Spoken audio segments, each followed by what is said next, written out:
Folks, Black Star Network is here.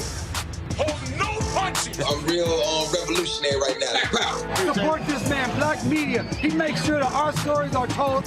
Thank you for being the voice of Black America, Roland. Stay black. I love y'all. All momentum we have now, we have to keep this going. The video looks phenomenal. See, this difference between Black Star Network and Black-owned media and something like CNN. You can't be Black-owned media and be scared. It's time to be smart. Bring your eyeballs home. You dig?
Today is Thursday, October 26, 2023. Coming up on Roland Martin Unfiltered, streaming live on the Black Star Network. North Carolina's newly approved congressional maps by Republicans bring significant gains for the GOP, demolishing Democrats. We'll break down that particular map.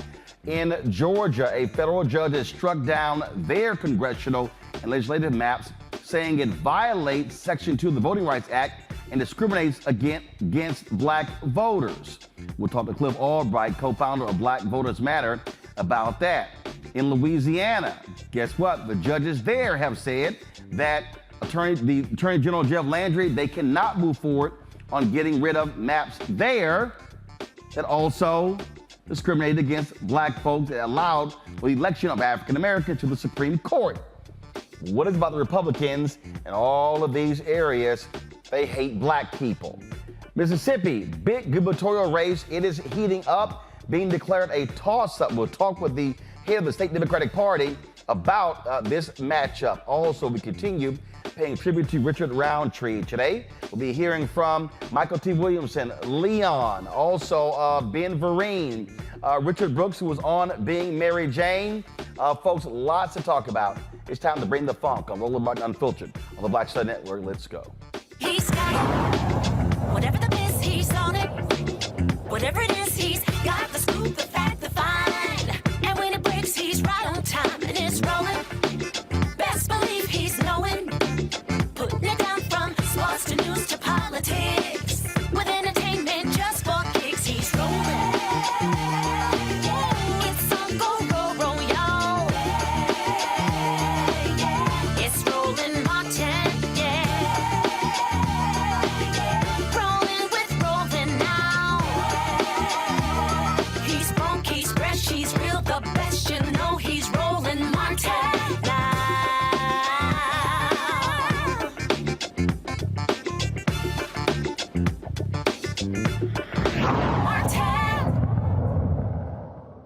When the Republicans get power, they use it. North Carolina Republicans, who have been doing all they can to decimate black folks for the last couple of decades, approve new congressional and legislative maps that give them a huge advantage. Right now, there are 7 Democrats and 7 Republicans elected to the Congress from North Carolina.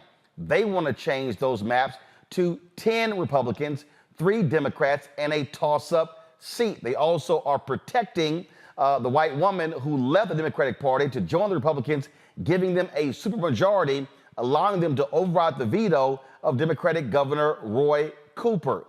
Folks, we've been telling you this what happens, and now remember, Republicans now control the state Supreme Court 5-2, which means that conservative Supreme Court likely will allow this map to go through, whereas the previous Democratic control Supreme Court likely would not have allowed it to move forward. State Rep Amber Baker joins us right now. Glad to have you here on the show.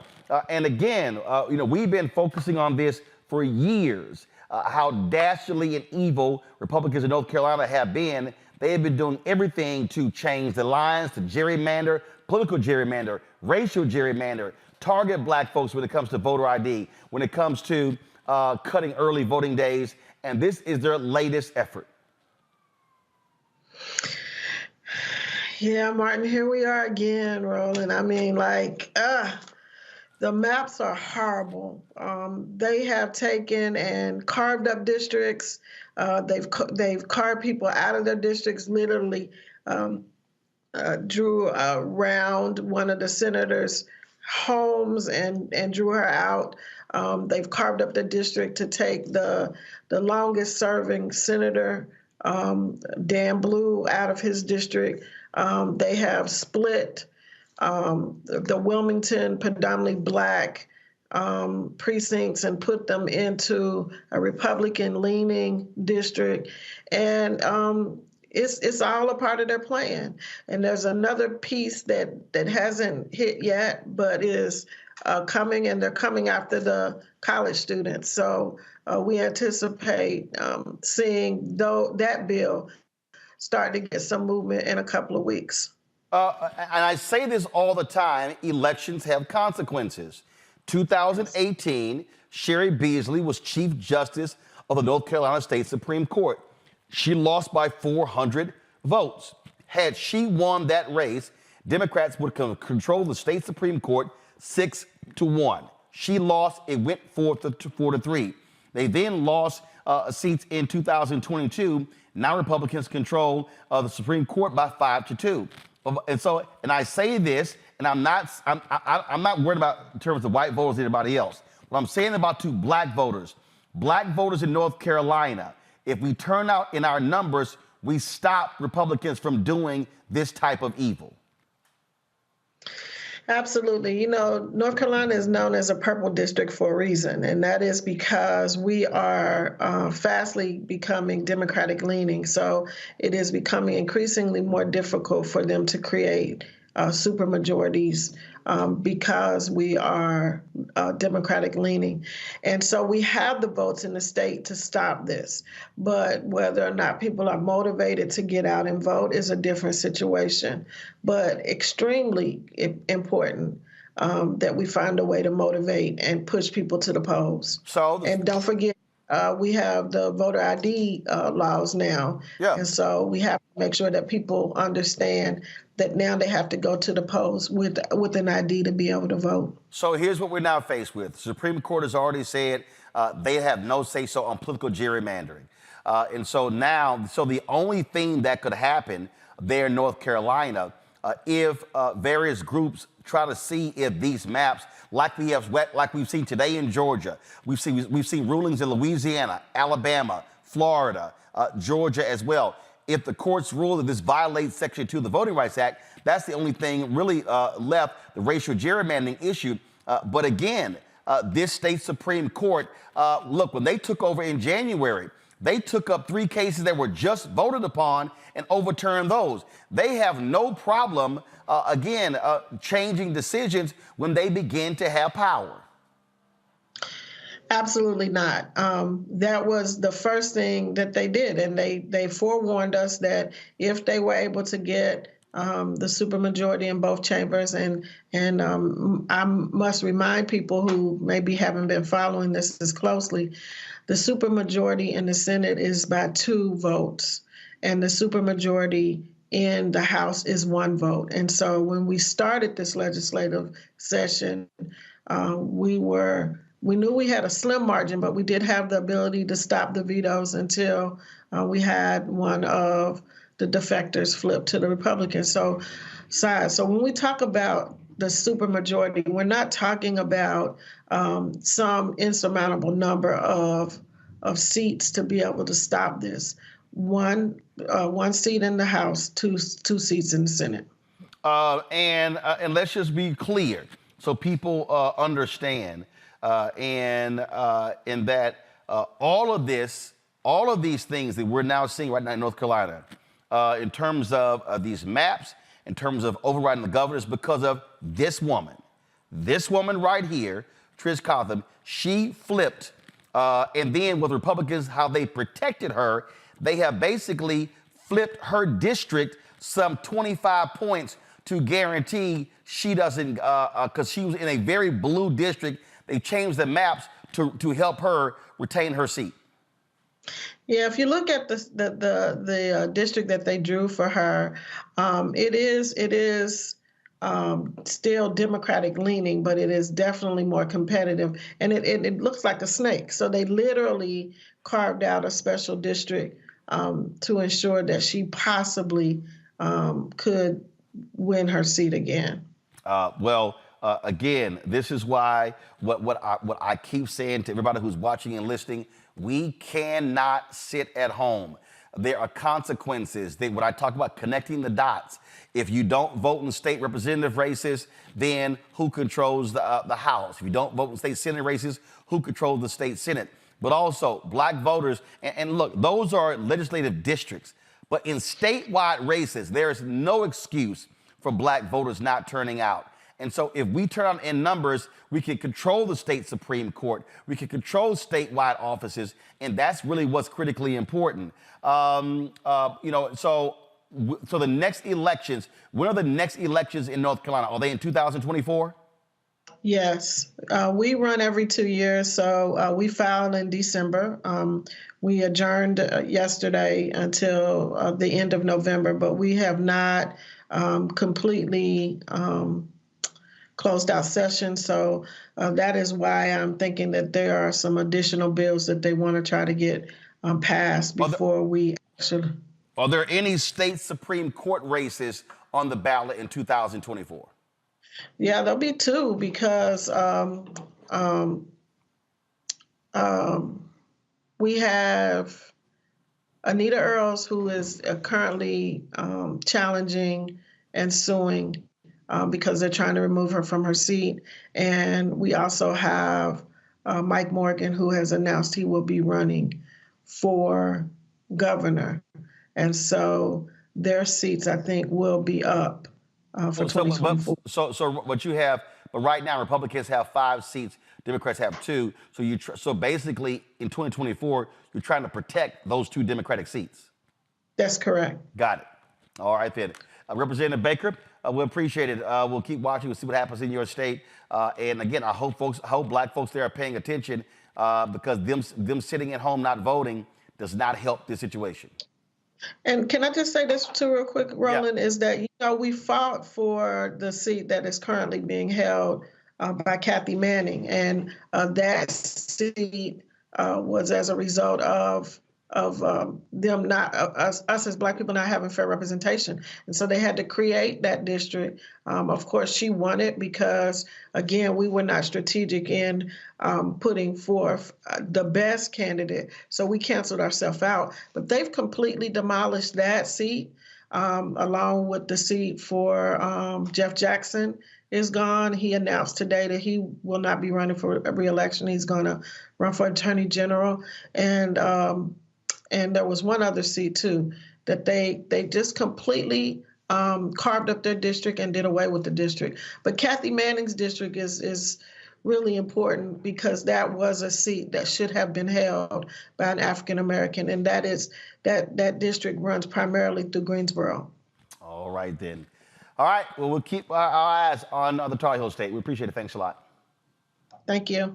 All right, folks, I'll come back. I'll break this down with my panel. We'll also talk about what's happening in Mississippi, in Louisiana, in Georgia. I keep telling y'all, okay, and I'm going to keep saying it until I'm blue in the face, until I'm red in the face, till I'm any other color but the color that I am. Black folks, those of us who sit at home and do not vote, this is why this is happening. We literally have untapped, unused power. That's how we can stop them, is when we use the right to vote. You're watching Roland Martin Unfiltered on the Black Star Network. Hi, Hi, I'm Dr. Jackie Hood Martin, and I have a question for you. Ever feel as if your life is teetering and the weight and pressure of the world is consistently on your shoulders? Well, let me tell you, living a balanced life isn't easy. Join me each Tuesday on Black Star Network for A Balanced Life with Dr. Jackie. We'll laugh together, cry together, pull ourselves together, and cheer each other on. So join me for new shows each Tuesday on Black Star Network, A Balanced Life with Dr. Jackie.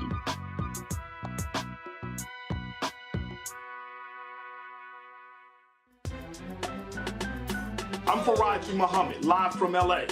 And this is The Culture. The Culture is a two-way conversation. You and me. We talk about the stories, politics, the good, the bad, and the downright ugly. So join our community every day at 3 p.m. Eastern and let your voice be heard. Hey, we're all in this together. So let's talk about it and see what kind of trouble we can get into. It's The Culture, weekdays at 3, only on the Black Star Network.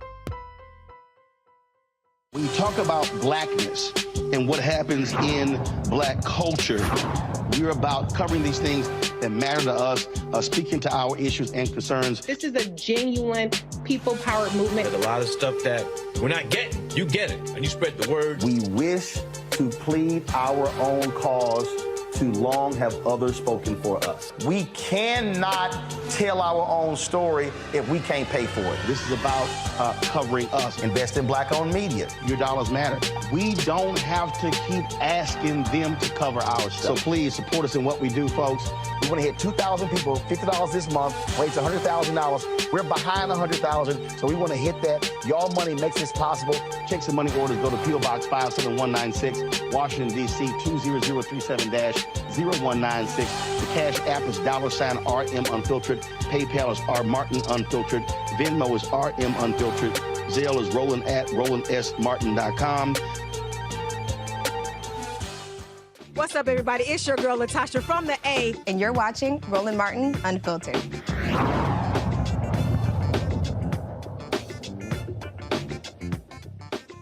My pound, Dr. Greg Carr, Department of Afro-American Studies, Howard University out of D.C., Joe Richardson, civil rights attorney out of Los Angeles, Randy Bryant, DEI disruptor out of Washington, D.C. Joe, real simple, when we talk about what's happening here, we better understand that this is an all-out assault on black people. And I have some black people who say, well, Roland, what about everybody else? I don't give a shit about everybody else. I'm talking about us. The numbers don't lie. If we actually vote at anywhere from 65 to 75% of our eligible numbers, we sweep races. They're not even close. Right, and that's one of the issues that folks have to be cognizant of, the whole idea that if we actually show up in numbers, see, the suggestion is that in the South, in these certain places, we actually don't have the numbers to play. And that's absolutely a lie. That's false. And so people have to stop accepting the suggestion that their vote doesn't count. And here's the second thing. There's this irony in all these southern states that these demographic changes are going in our direction. They would make North Carolina more democratic. They would make a lot of these states and a lot of these areas more democratic. However, the drawing of the maps takes you into the other direction as if that's where the demographic is going. But no, actually the demographic, we're getting darker. We're getting blacker. We're getting more Latino. We're getting more minority, which by definition, particularly with black folks, is going to be more democratic. So how is it that we're getting more democratic demographically, but we're getting more Republican numerically in terms of who gets elected? So we really have to pay attention to that. And we have to go and vote with urgency. My concern is that 4 years ago, you had the urgency because you couldn't go to leave, go to the house, go to eat, go to do those things. A lot of times when we get caught up in our day-to-day thing and we're struggling, maybe we don't underscore the urgency, but actually that's what creates the urgency. And here's the whole deal, though. I don't want to hear. I don't want to hear bitching after the fact, Randy. I don't. Bottom line is this here: when you don't show up and then they get power, people are like, man, it's a damn shame what they did. Yes, because we didn't show up. Right. We didn't show up. And we need to be angry now. If we are paying attention, what they're doing is changing the rules. And you know, what democracy is that we are supposed to pick our leaders, right? But what they're doing with this gerrymandering is picking the voters. They're deciding who will win the election by changing who votes where so they can actually choose the voters. And we should be outraged by it. I mean, we should say and recognize that they're trying to take advantage of us, right? And by changing the rules, and then should be so fired up that we absolutely show up at the polls. Greg? No, I agree. I agree with Randy. I agree with Joe. I'm actually encouraged by this. I'm always encouraged when white nationalists press the pedal on their funky settler state because they're going to break it, Roland. I have to be very clear about this. We saw that this MAGA clown that they just gave the gavel to in the House of Representatives. This is actually we should encourage this type of extremism because ultimately there is no democracy in this country. There's never been democracy in this country. The only time we've made progress in this country is when we have faced an opponent that is so clear cut that we have to punch them in the face. These hillbillies in North Carolina are going to ruin themselves. And, maybe we will stop talking about Dwight Howard and Sexy Red and among the younger among us and the disaffected among us and understand this has a couple of things. This whole move to 10 to 14 representatives in Congress and getting rid of these districts. When you are living in a state, and this is why the guy running for governor of Mississippi is so important. When white people can't get health care, when white people have no benefits, when white people can't find a job, and they're going to look for someone to blame. And when they point at black people, we'd be like, no, those are your hillbilly friends, you see. Join us in this struggle or get run over. I think we have to have bright lines drawn. We've gotten a little too comfortable in this country. And so I encourage the hillbillies, I encourage the white nationalists to continue to put the pedal to the metal, because when you break it this time, we're going to roll over you like the ocean. I have to believe that that's the next step in this. They have to make it so bad that we will finally act together. Again, what people have to understand, there are real consequences to those who are in power. Speaking of that, let's go to Georgia, where today a federal judge ruled that Georgia must redraw some of its congressional and state legislative districts. U.S. District Court Judge Steve Jones ruled that voting map violated the Voting Rights Act Section 2 and was racially discriminatory against minority voters in the state. In his more than 500-page opinion, Judge Jones gave the state until December 8th to draw new maps before he would appoint someone else to do it. Sounds very similar to Louisiana. Sounds similar to Alabama and Florida. And we could keep going. Cliff Albright, co-founder of Black Voters Matter, joins me now. Cliff, you sent me a text when the ruling came down. Huge victory for you guys and your lawyers. And again, what people need to understand, this is the Republican Party despising black people. This is not just Georgia. This is state after state after state where the Republican Party is deliberately trying to reduce black power, minority power.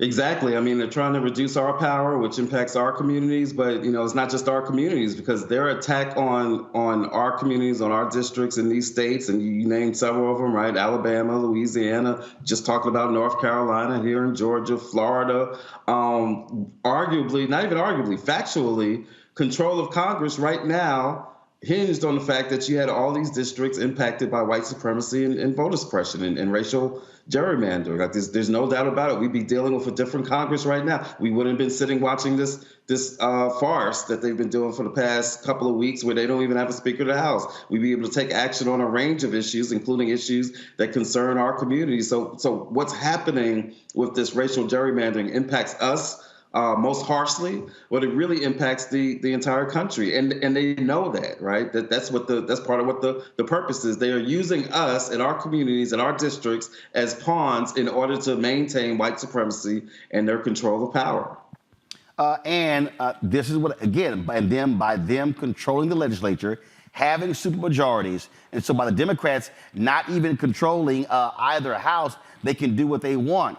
If you had split governance, let's say Republicans control the Senate and the governor's mansion, but Democrats control the House, and all of a sudden you don't have that. So for instance, in Virginia, right now, Dems control the state Senate, Republicans control the House, they have the governor's mansion. If black folks turn out and others turn out and flip 3 seats in Virginia in a few weeks, then Virginia gets a black Speaker of the House, and now all of a sudden, Republicans can't simply run the table. That's exactly right. You know, we focus a lot on the congressional redistricting, right, and the congressional representation. But as you just pointed out, what happens in these states, in these state legislatures, is absolutely critical. I mean, at the end of the day, it's those state legislators that, in fact, drawing the maps that impact both Congress as well as the state legislatures.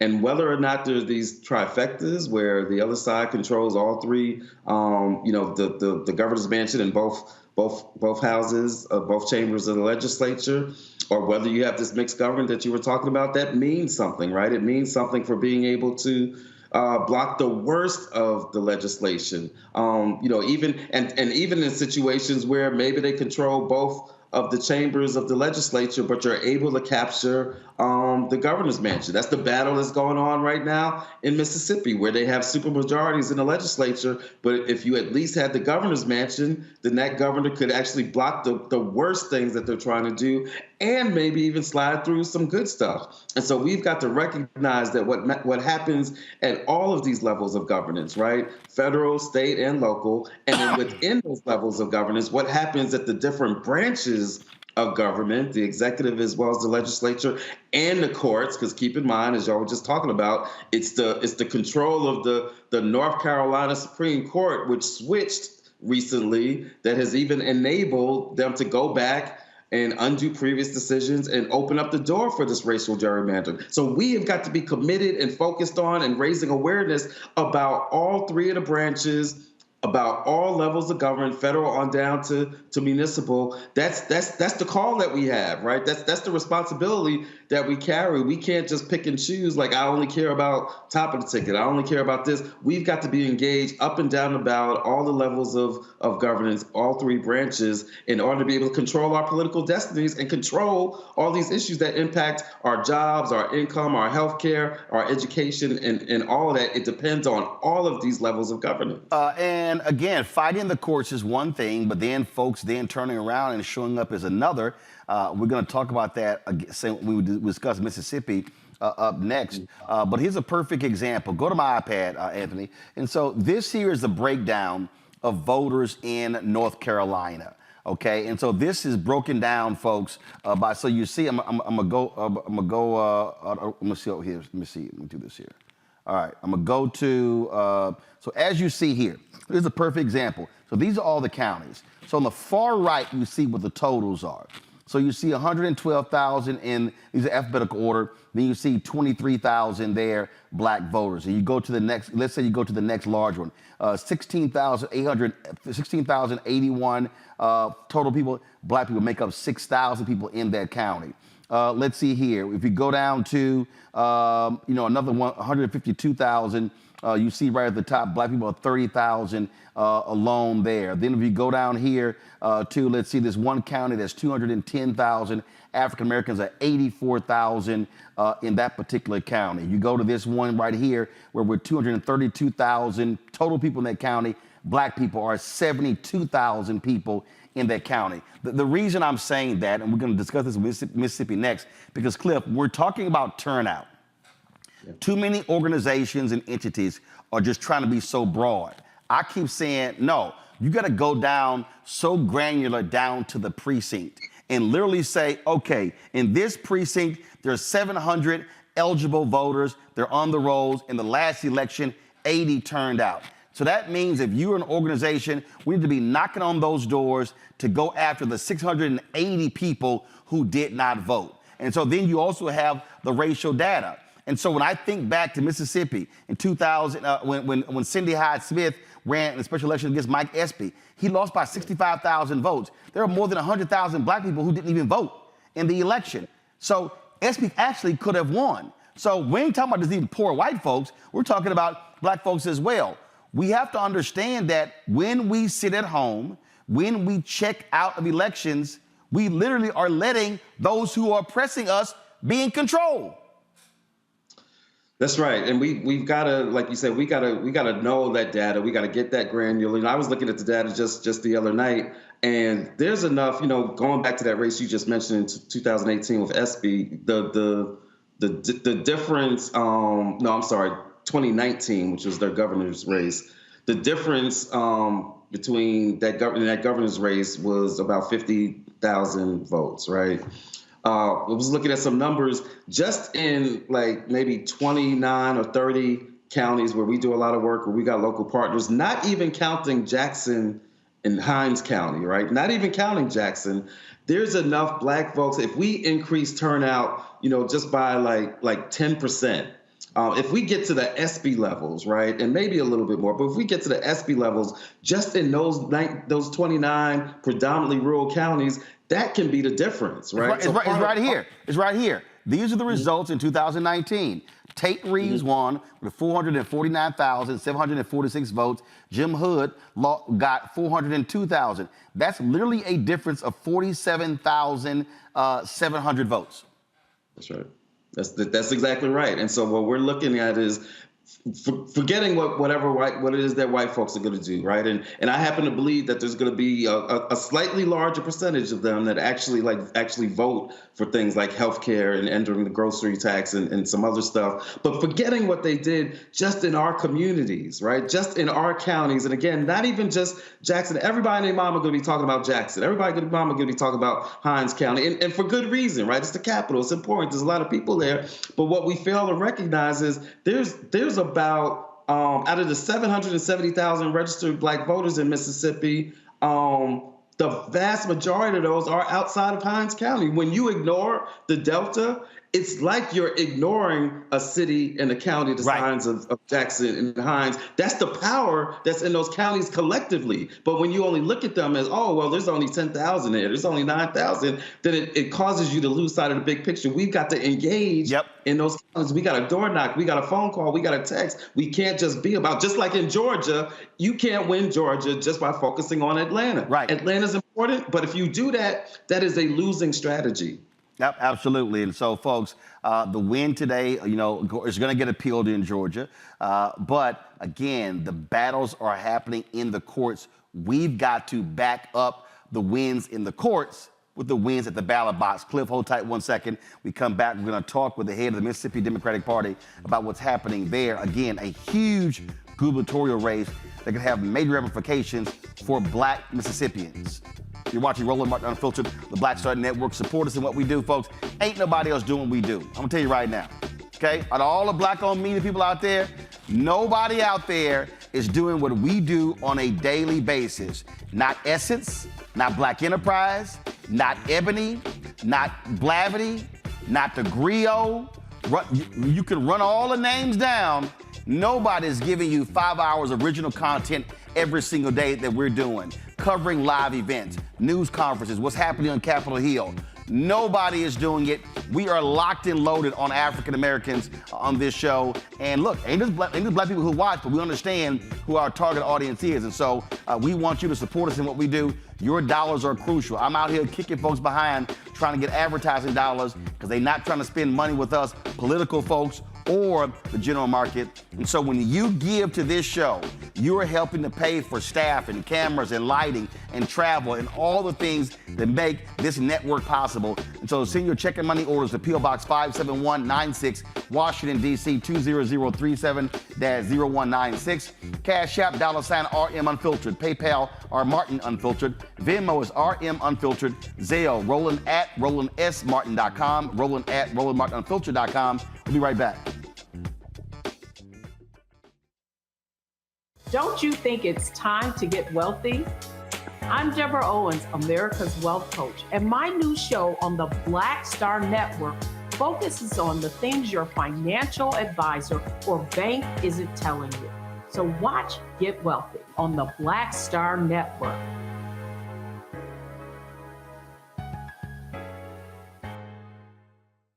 Pull up a chair, take your seat. The Black Tape with me, Dr. Greg Carr, here on the Black Star Network. Every week, we'll take a deeper dive into the world we're living in. Join the conversation only on the Black Star Network. hatred on the streets. A horrific scene, a white nationalist rally that descended into deadly violence. White people are losing their damn minds. As an angry pro-Trump mob storms the U.S. Capitol, we've seen shooting. We're about to see the rise of what I call white minority resistance. We have seen white folks in this country who simply cannot tolerate black folks voting. I think what we're seeing is the inevitable result of violent denial. This is part of American history. Every time that people of color have made progress, whether real or symbolic, there has been what Carol Anderson at Emory University calls white rage as a backlash. This is the rise of the Proud Boys and the Boogaloo Boys. America, there's going to be more of this. Here's all the Proud Boys, guys. This country is getting increasingly racist in its behaviors and its attitudes because of the fear of white people. The fear that they're taking our jobs, they're taking our resources, they're taking our women. This is white fear.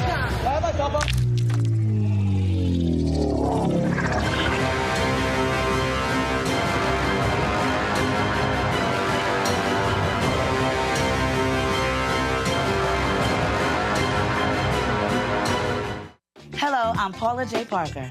Truly proud on the Proud Family, louder and prouder on Disney+. And you're watching Roland Martin, Unfiltered.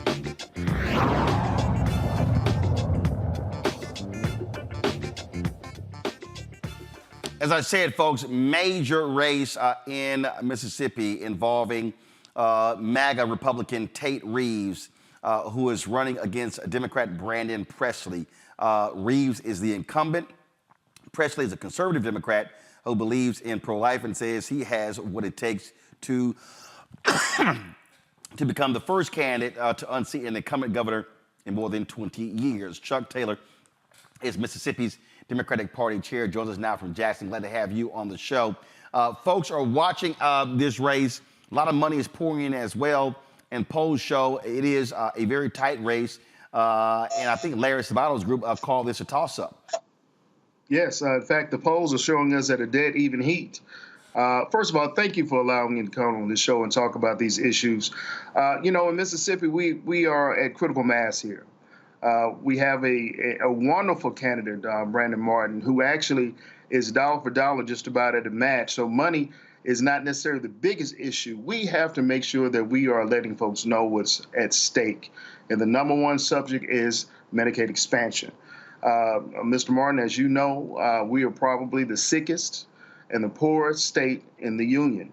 And these failed policies, these murder policies that Governor Reeves is steadily pushing down our throats has to come to an end. And our answer is Brandon Presley. I have long said that, and I said this to President Obama, I've said it to others, that when we were talking about the Affordable Care Act, I said they need to go to the brokest, sickest, whitest, reddest places in the country and say, this is for you. Well, the reality is Mississippi is one of the brokest, sickest, whitest, reddest places. And the reality is a lot of white folks there who are poor are dying because of the lack of Medicaid expansion.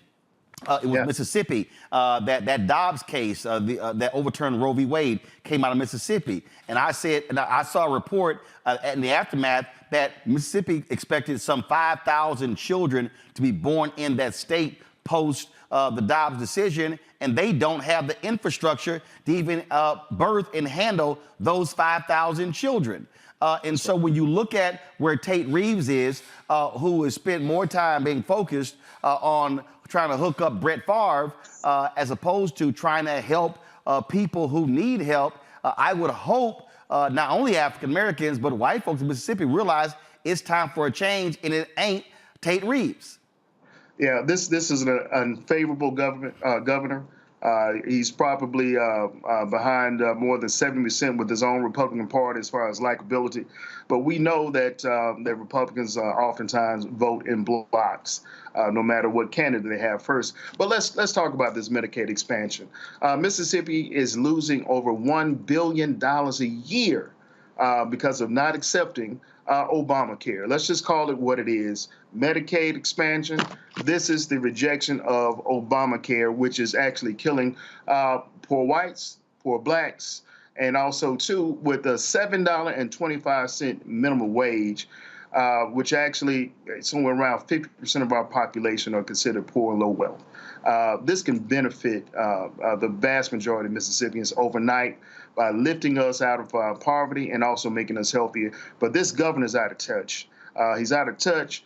And in fact, he's only championing policies that only the 1% can understand. So we have made an assertive effort to make sure that we're attacking his policies and attacking the man himself. Our slogan here is too little, too late, and that's going to change November 7th. One of the things that's also big there is the grocery tax. Mississippi has the highest in the country there. Folks want to see that cut. And what's interesting is that all of a sudden, so Presley has been talking about that for quite some time, and Medicaid expansion. Now all of a sudden, Tate Reeves, watching those poll numbers, has now gotten religion. Go to my iPad there, and it says that cutting the grocery tax in Mississippi is bigger than cutting the income tax. So explain to people who don't understand grocery tax in Mississippi. Well, sure. Actually, this is probably one of the highest things you can actually afford here in Mississippi, one of the poorest states. He vows to slash the grocery tax. And listen, I'm also a state legislator. I cover District 38, which covers Tippecanoe County, Clay and Lowndes, North Mississippi. And I can tell you from my district, on a very personal level, that a lot of folks, when they look in their refrigerator, is pretty bare these days. It's over 7%. For grocery tax, and we're afraid of that is actually climbing higher and higher. But as far as the state income tax, economists all over our state said that we would be better off if we did nothing.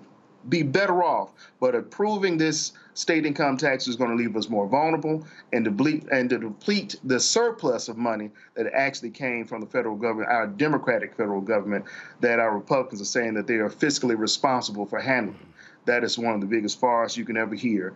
It was a gift given by Democrats that is being poorly used and misspent and squandered by a Republican candidate, Tate Reeves. I'm going to bring Cliff Albright back in here, also my panel. Joe, Randy, and Greg, and one of the things that Cliff was just talking about is getting to rural Mississippi. Yes. How are y'all doing that, getting to those small towns, especially where a lot of black people are, to let them know that their vote can make a difference, and in the blackest state in the union, you could actually see a change and break the Republican lockhole on the governor's mansion? Well, it's very simple. Grassroots is what Democrats have to do. We have to return back to the county level, dealing with our county chairs, and also do civic engagement, so folks understand that we have not been in control in the last 15, 20 years. We have not, as Democrats. But we are making sure that we're willing to organize around the policies that we believe in, such as minimum wage increases, such as health care, and make it personal to everyone out there, to our very poor and low wealth individuals who could be our largest voting bloc. We got to engage them, and we need to do it now. We have to do it now. I've been on the job for about 100 days now. And in that period of time, that's exactly where we started. Not from the top down, from the bottom up. And we're pressing every day to make sure that we're reaching people in the furthest parts of the state to understand, so they can understand that their votes does count and it does matter, especially in this election. Cliff? Yeah, no, I agree completely, right? To reach those folks, you need a couple of things. You need a winning issue and a winning message that you can communicate, right? And so talking about the realities of this grocery tax, which everybody feels when they go shopping, talking about the reality of Medicaid expansion, especially in rural areas. We've seen, and I'm sure Representative Taylor can talk about the exact number of hospitals that have already closed, particularly in rural areas like the Delta, the number of hospitals in Mississippi that are on the brink, right? A study was done showing that Mississippi's whole healthcare system is on the brink of falling apart and more closings. Talking about that in some real ways, talking to people about the fact that if you call for an ambulance, you might have to drive for an hour to actually get to, the hospital that you're trying to get to because there have been all these closures. So having those conversations, you got to have the message, right?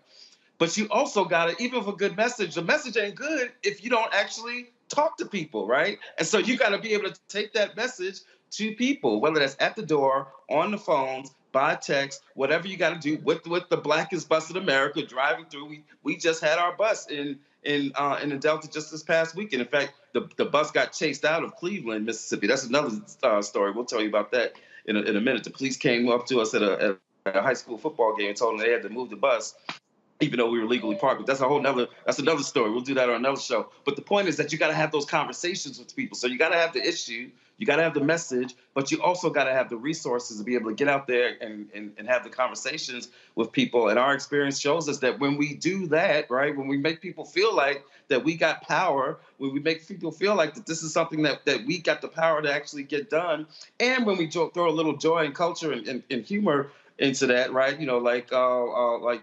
Representative was just talking about, too little, too late.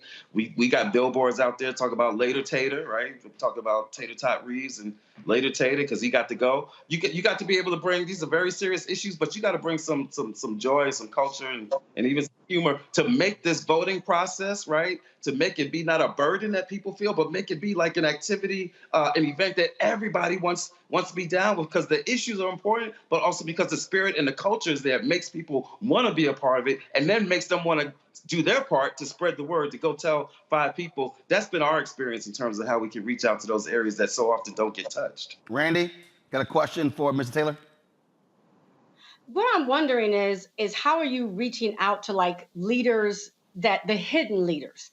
All of us, when we have small neighborhoods, especially in rural areas, sometimes it could be like the little small store owner on the corner, or the person who sells little ices during the summer. And those are the people that we need to touch, and not just the traditional people, just the preachers that we go out to. Has there been outreach to those hidden leaders that we have in small towns? Yeah, wonderful question, and actually we're working on that as we speak. Like I said, only been in the spot for about 100 days now, which is no excuse. But here's the real situation. Not only are we trying to grow the party to attract folks back to the party, but we're also trying to make sure that local leaders understand that they are the key components to our success. If I could just expound very quickly on the subject matter of the hospital closings. We're in a situation right now that St. Dominic's right here in Jackson, Mississippi, had just let go of 150 folks. North Mississippi Medical in Tupelo let go of 100 folks. KPCS is actually shutting down as we speak, and Greenwood, LaFlora has been up for lease twice in 2 years. So a bee sting in the state of Mississippi can end your life, because your next closest hospital may be over 45 minutes away. So if you have asthma, you get stung by a bee, which results in anaphylactic shock, you can actually end your life.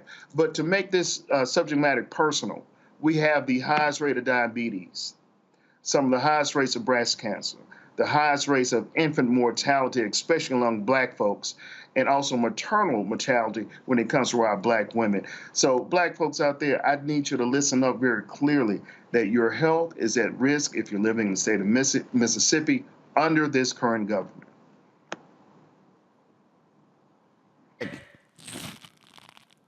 Greg, your question. Thank you, Roland, and thank you, Brother Taylor.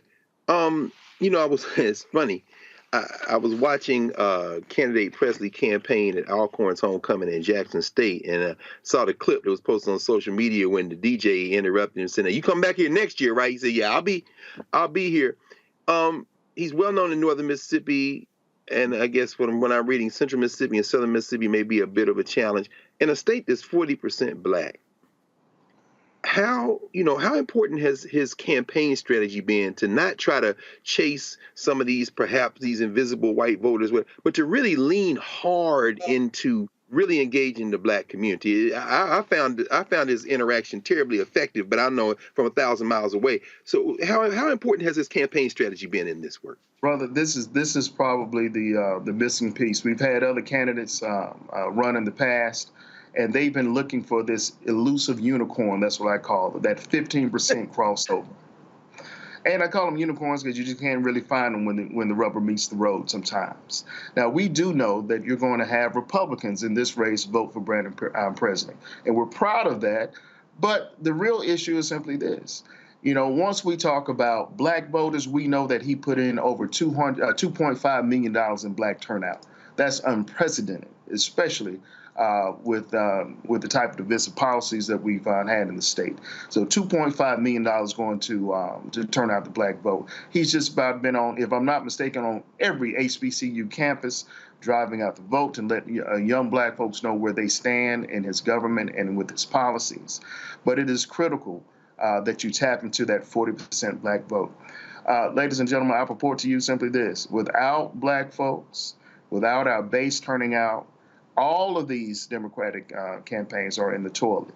So we have to engage black folks at every level and make sure that not only they're engaged as far as just from the voting standpoint, but also from a participatory standpoint, where we know that our messaging, that our words carry weight, and we believe that we have a candidate that actually is listening and showing that through action, and that he'll continue to do that once elected. Before I go to Joe, I got to get your thoughts on Tate Reeves trashing the endorsement of Brandon Presley by Morgan Freeman by calling him an out-of-touch Hollywood liberal when he lives in Mississippi. Mm-hmm. Yeah, Leland, Mississippi. Morgan Freeman is one of our greatest success stories to come out of the state of Mississippi. An icon, an actor that everyone knows. He's timeless, he's ageless, but because he endorsed Tate Reeves, all of a sudden now he is vilified. And that is the same type of Trump politics and the same type of politics that our Republicans in the state of Mississippi has used for a very long time. Anytime that they support us, they make sure that they crucify them. But nowhere in the world could anyone look at his record and say that Tate Reeves has been supportive of minorities, period. And I think that actually resonates very well with black folks, because we know that sincerely that through his policies. And listen, Mr. Martin, you've covered House Bill 1020. You've covered his divisive politics. You've covered the Jackson water crisis and things of that nature. And you understand very clearly that this sitting governor does not care. He's very concerned about, and listen, if I could just say this very quickly, we have 122 members of the House of Representatives. But actually, people think we have 123, that 123rd being Alec. And we know that Alec is writing more policies here in the state of Mississippi than any Republican legislator. Democrats rate their policies because they get them from local folks in their own communities, and these policies, a lot of times, don't even see the light of day. So we have to change from a legislative perspective and also from a leadership perspective of what Mississippians can do and will do with the right leadership. Joe, go right ahead. Brother Taylor, how empowering is it, and is the message really getting out to those in Mississippi that they can really take ownership and really get in the driver's seat as it pertains to what happened with this Dobbs decision to the country, but through and to them? How well is that resonating with people, and how can those of us that are outside of the state be helpful? Well, the Dobbs decision, to be quite frank, I don't know if it polls. Everyone looks at national polls. It's not polling very, very high. But what we do know that's polls very high is the rural hospital closings, expansion of Medicaid, fully funding public education. And public education is a real huge issue here, because we know that it's only been done twice in the entire history of public education inside of Mississippi. And in fact, there are talks of moving the goalposts to justify what's been underfunded for all of these years, to move the goalposts to make sure that these numbers support that the monies that's been given to it is justified. This is not how you lead. This is not how you govern. And again, we do know that the meat and potato issues, Democrats own those issues. They only start catching our Republican counterparts' ears once their polling numbers go askew that they have to start listening. But again, too little, too late. This is Presley posted this here when he visited the Alcorn State Homecoming. Committed to funding our HBCUs so folks can get the best education right here in Mississippi. And as governor, I'll be back at our HBCUs every year. That's a promise. To your recollection, when's the last time Tate Reeves visited HBCUs in Mississippi? Well, I don't know of any particular time that he's visited. I know that when Deion Sanders was here and Jackson State was in every news cycle in the country, that he made attempts. And I think that the faculty said, listen, this may not be the party you need to come to. So I'm sure that's probably juxtaposed to whatever Tate Reeves wanted to hear. But we know that he ain't welcome at the tailgate, brother. All right, then, Jack Taylor, I certainly appreciate it, man. Thanks a lot. Look, it's going to be a dogfight. And again, I hope our folks really turn out, because that's what it boils down to, turnout. One more thing I'd like to say very quickly. Listen, if for folks out there who want to help out Mississippi and want to chip in, please go to MississippiDemocrats.org and donate. Listen, we need all the support we can. Even in the last few days of this election, we can make a hell of a push if we do it right now. All right, then. We appreciate it. Thanks a lot. All right. Cliff Albright, we appreciate you. Thanks a lot as well. All right. All right, folks. We come back more on Roland Martin Unfiltered on the Black Star Network. Lots to break down. You know, they got a hardcore right-wing, MAGA, soft-spoken, genteel guy who's Speaker of the House. Damn that. We look at exactly what the record says. We'll talk about that next as well. You're watching Roland Martin Unfiltered on the Black Star Network. Back in a moment. I'm Dee Barnes, and next on The Frequency, we talk to award-winning screenwriter and director Chanel Dupree about her film, You Think You've Grown, the adultification of young Black girls. This is a conversation that all women can relate to. This woman was like, oh my God, you know, I went through this when I was a kid. She wore something, it was a maxi dress, but the way it fit on her body, this female teacher thought that she looked too grown and spun her around in front of a male teacher and said, do you think she looks grown, right? Oh my God. So that's next time on The Frequency on the Black Star Network.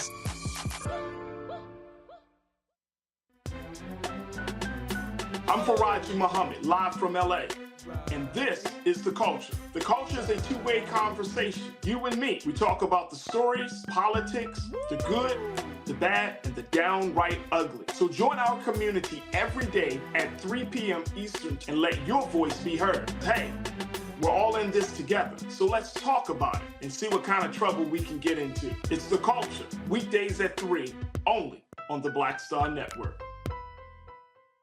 Hi, I'm Dr. Jackie Hood Martin, and I have a question for you. Ever feel as if your life is teetering and the weight and pressure of the world is consistently on your shoulders? Well, let me tell you, living a balanced life isn't easy. Join me each Tuesday on Black Star Network for A Balanced Life with Dr. Jackie. We'll laugh together, cry together, pull ourselves together, and cheer each other on. So join me for new shows each Tuesday on Black Star Network, A Balanced Life with Dr. Jackie.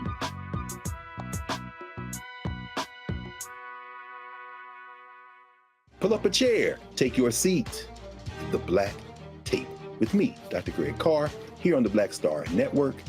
Every week, we'll take a deeper dive into the world we're living in. Join the conversation only on the Black Star Network. Me, Sherry Shepard, and you know what you're watching, Roland Martin Unfiltered.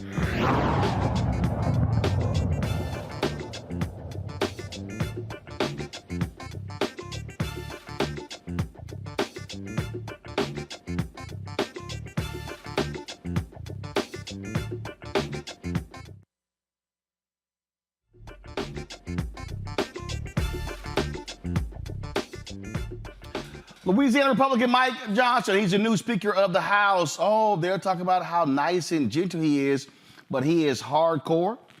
He is hardcore MAGA. He was an election denier, a leader in that front.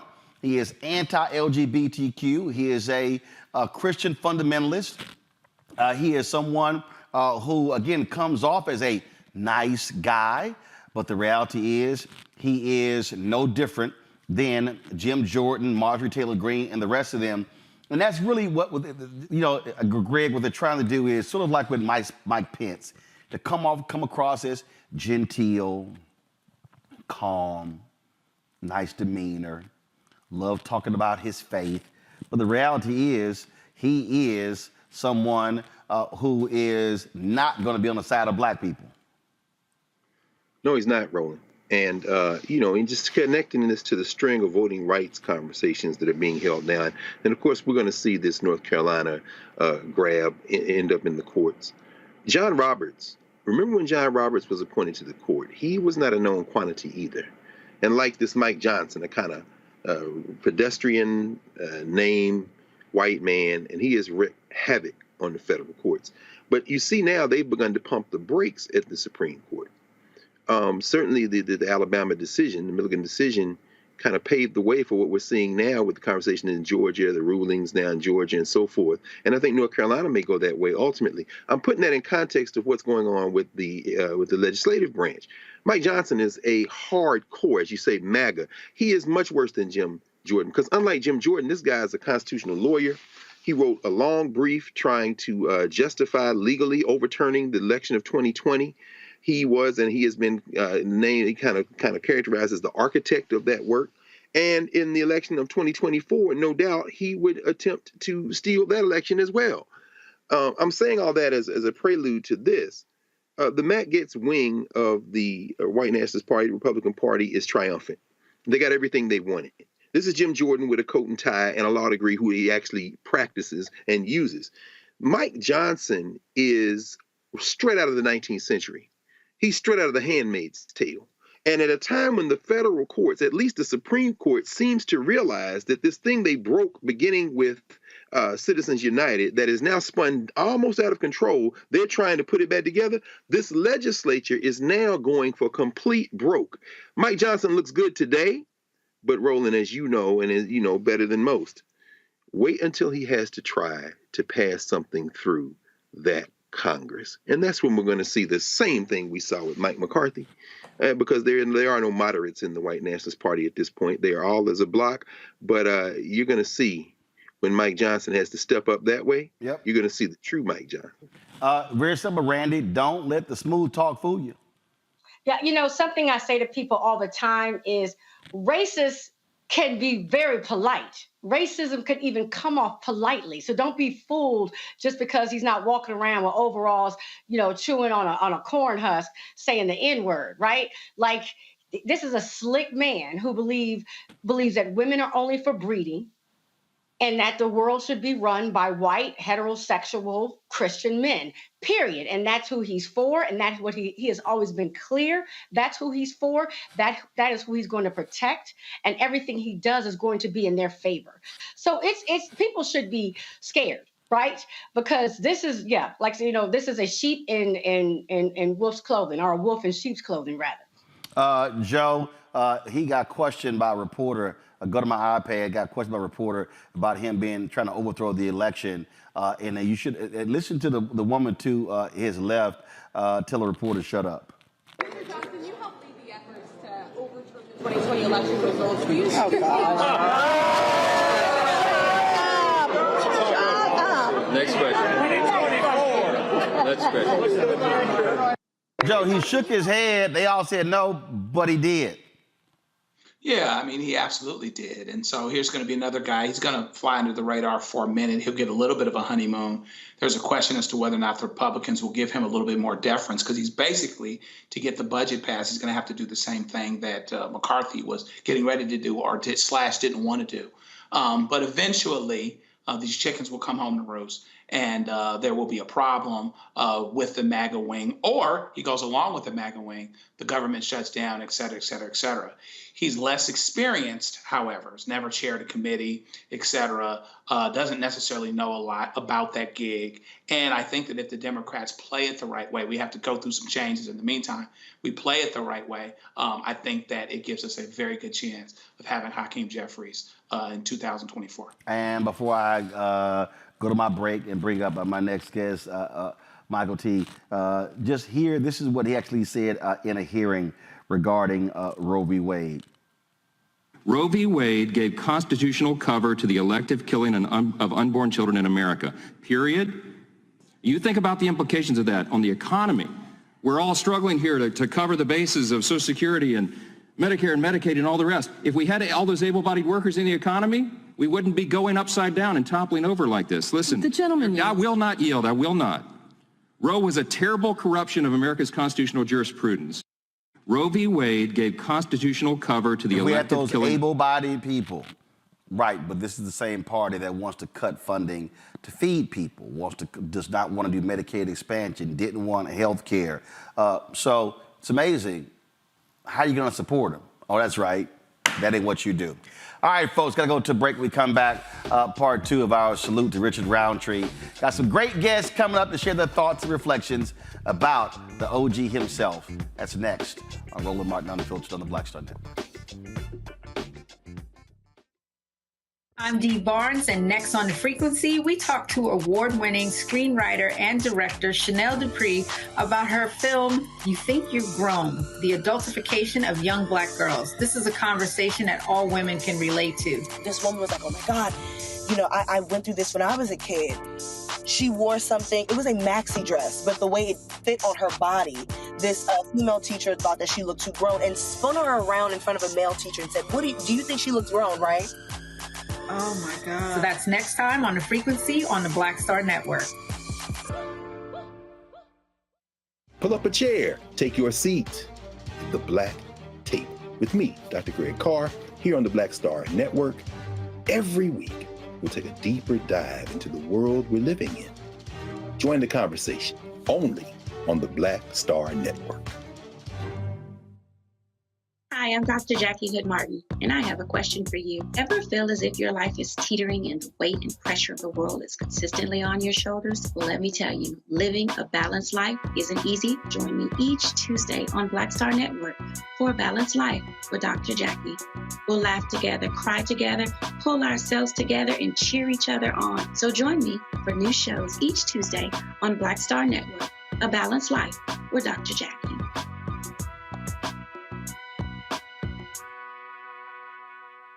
Bruce Smith, creator and executive producer of The Proud Family, Louder and Prouder, and you're watching Roland Martin Unfiltered.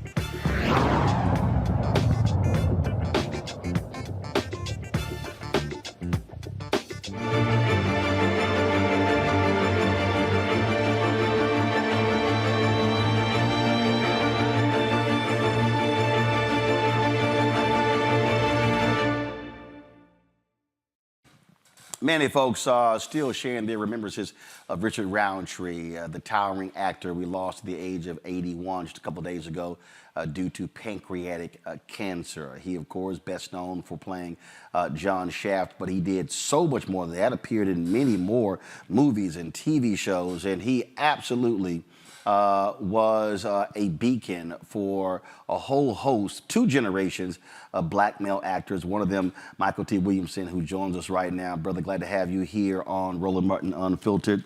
When we text the day we got the news, you talked about just how huge he was in your life. Yeah, that's true. Good to see you, Roland. Greetings to your audience as well. It's a little tough for me because Tree was one of my big brothers.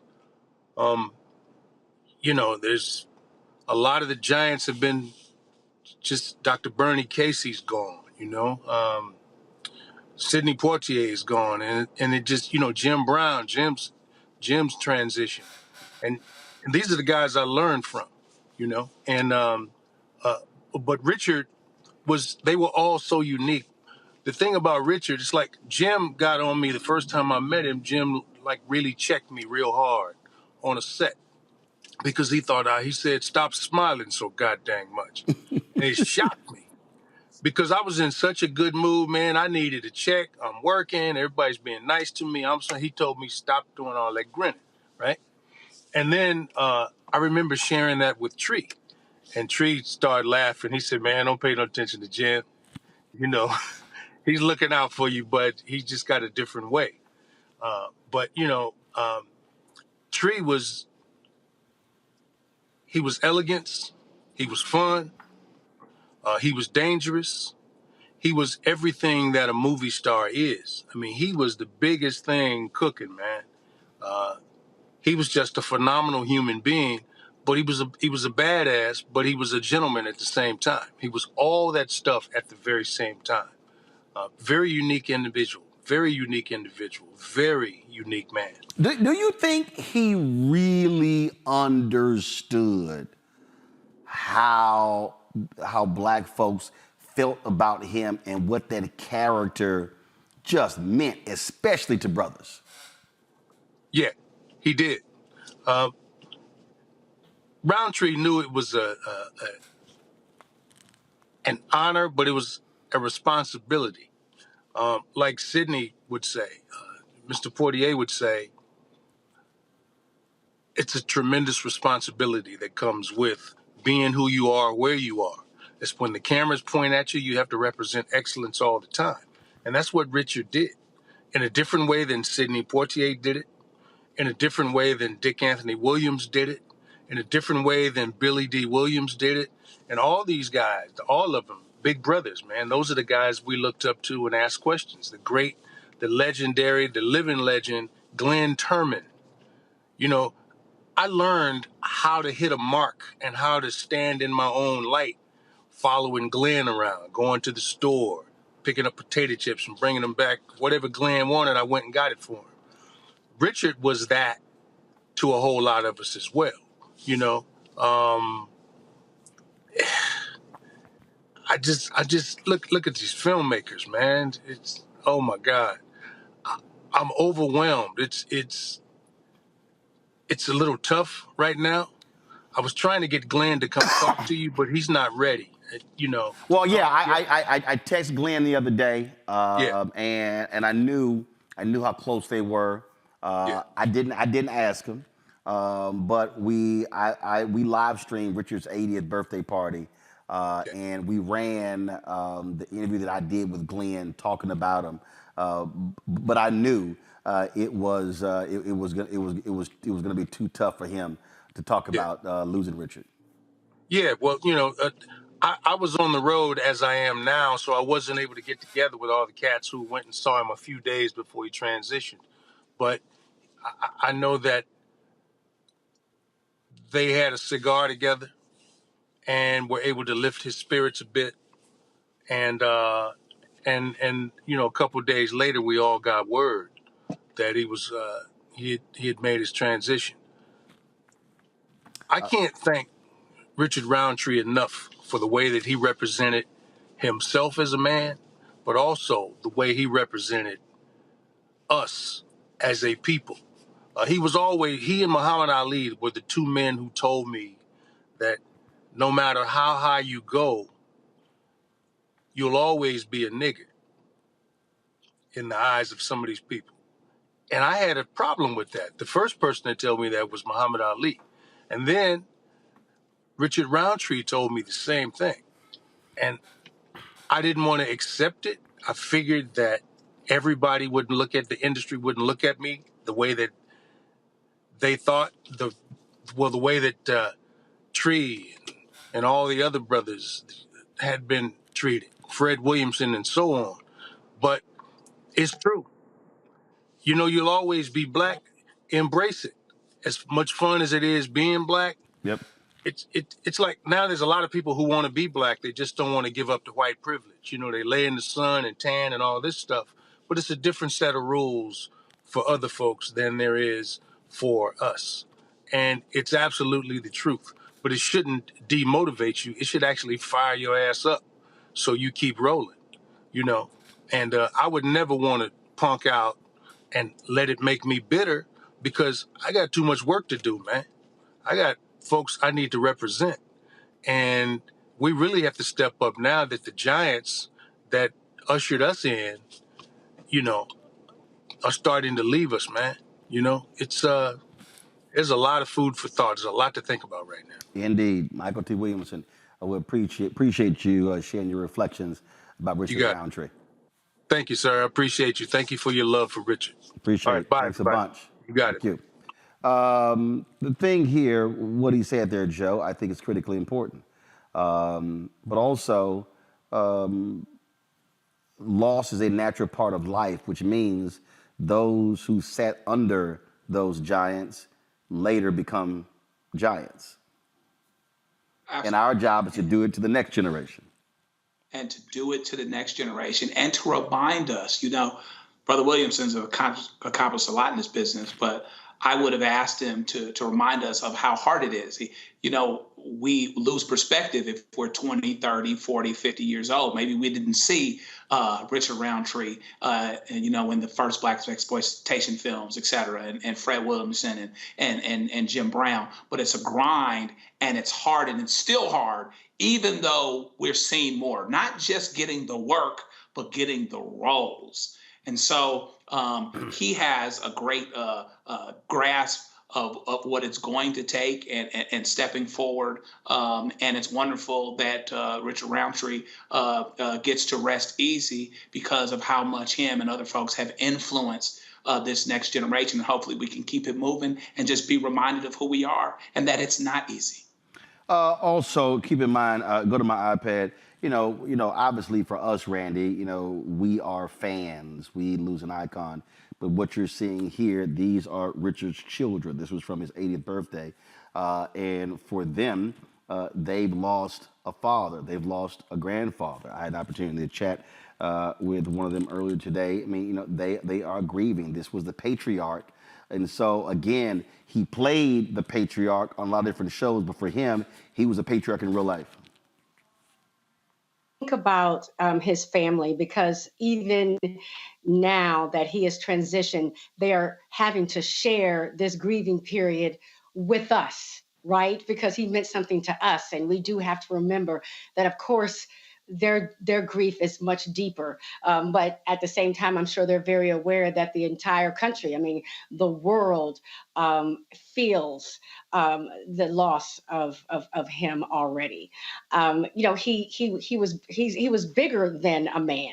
Right? He was an icon, and he represented so much. He was just cool, right? Just cool. And I think it had to be powerful, I'm sure, for Black men to see him and to see him be a hero. And sometimes when it feels like you're being beaten up all the time, to see where there's a Black man who's not. But let me just also speak for the ladies. This is a beautiful Black man. Till the end, just beautiful Black man, and we enjoyed seeing that as well. It's interesting. We were just playing some video there from the premiere of Shaft, and I totally, while we were just sitting here, Greg, I completely forgot that we were at the American Black Film Festival on the red carpet for that, and I was sitting there, I was like, hold on, let me pull this up. And so go to my iPad because, hold on one second, I'm switching iPads, so hold on, don't go yet. I forgot that as I was talking to Jesse T. Usher, Mr. Smooth himself stepped on up. Now you can take it. Hold on one second, we should have it in a second. You did the right thing. The pink linen is a good look on you, although the ascot is your classic. Right, but so I'm going to bring it back out, because see, I sat it down, the folks were expecting it. And I can't have folk expecting. You're absolutely right about that. You got to shake them up sometimes. I hit them with the African stuff at Essence Fest last year. They lost their mind. They ain't know what to do. Don't buy it. So, baby, what's going on? My man Richard Roundtree. Is he a worthy heir to the Shaft mantle? Wow. Yes. Wow. He's got the last baton. He's got the last leg. It's on him. Now, bring it home. Now I got to ask you this here, because somebody will be 77 next month. Yet when he walked into the room, all the women will still. Does it make you feel a little inadequate when you like? Heck no. This is Shaft right here. This is the original Shaft. Absolutely not. It would make me feel less than coming onto this project if that didn't happen. But the fact that it does, it makes me feel even better. This young brother can hold his own. I'm so proud of him. Thank you. To see the way he evolved and handled his shit. Go ahead. Don't worry about it. My show's called Roland Martin Unfiltered. We can cuss. I own it. Perfect. To see him handle his stuff and his transition was a beautiful thing to watch. And my son overseeing what he was doing, and then the two of them learning from each other from different points of view, the millennial and old school, and I just sat back and watched. Now, I'm gonna have him tell this story because I tell this story all the time. Where your daddy told you, I use this in speeches all the time. Because you used to be bothered with people calling you John Shaft, and your daddy had to let you know something. Tell everybody what your daddy told you. He says, "Son, a lot of people leave this earth not being known for nothing. Shut up." Sounds about right. Sounds like something my dad would have said. And ever since then, you've embraced John Shaft. Indeed, yeah. There are days when I get a little full of myself, but the bottom line is, at this point in the game, and I'm gainfully employed, and this guy has legs, and my sister is standing over there with my niece, and she says, "Hey, Johnny Roundtree." Oh, all right. It's all good. Now, Father's Day is this Sunday. Hello. And I want both of y'all to speak about this. Shaft for me has always been about black manhood. Cool, confident, smart, sophisticated, sexy. And that image is important to have that kind of brother on the big screen. Absolutely. No, 100%. I agree with you. You know, when we talk about black excellence, we talk about manhood, we talk about father figure, questionable, but at the same time, this film clears all that up. And what you get to see is the three generations of that same character come together and find common ground and create a man in this new generation of millennials. Kind of teach him what it means to hold that level of respect and community. You know what I mean? Which is something that we can argue is missing in today's young men. So it's nice to see the older gentlemen come in and clarify that and teach him that there's something that you need to take from the generations before you. I think he pretty much said it. The difference, what I would add to it is where we come from and all the history and being a man and passing that on to the younger generation. And there is no one, to my knowledge, that can pass that on better than Sam. You feel me? All right. Richard Roundtree. Always good seeing you, baby. You my man. Pleasure to see you. Yes, sir. Yes, sir. Yes, sir. I know we're going to hit some spot again this time. Yo, wherever you want to go, Wow. man. I completely forgot about that. Totally forgot about that. Hold on one second. I'm going to go to a break. We're going to come back. I'm definitely going to get Joe's comment, Griz's comment. Miguel Nunez is up next, bottom of the hour. Leon is going to be joining us, but also Mark Curry is going to be joining us, where he said, I personally picked Richard Roundtree to play my daddy on Hanging with Mr. Cooper. Folks, you're watching in retrospective. Celebrate the life and legacy of Richard Roundtree, now an ancestor at the age of 81, right here on Roland Martin Unfiltered on the Black Star Network.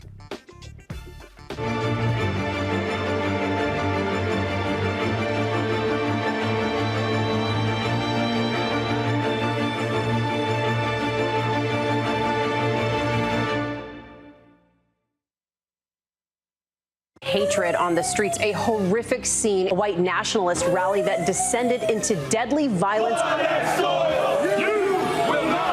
White people are losing their damn minds. As an angry pro-Trump mob storms the U.S. Capitol, we've seen shootings. We're about to see the rise of what I call white minority resistance. We have seen white folks in this country who simply cannot tolerate black folks voting. I think what we're seeing is the inevitable result of violent denial. This is part of American history. Every time that people of color have made progress, whether real or symbolic, there has been what Carol Anderson at Emory University calls white rage as a backlash. This is the rise of the Proud Boys and the Boogaloo Boys. America, there's going to be more of this. Here's all the Proud Boys, guys. This country is getting increasingly racist in its behaviors and its attitudes because of the fear of white people. The fear that they're taking our jobs, they're taking our resources, they're taking our women. This is white fear.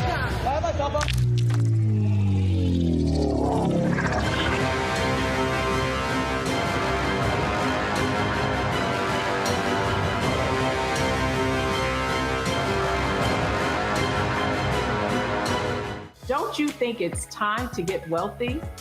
I'm Deborah Owens, America's Wealth Coach, and my new show on the Black Star Network focuses on the things your financial advisor or bank isn't telling you. So watch Get Wealthy on the Black Star Network.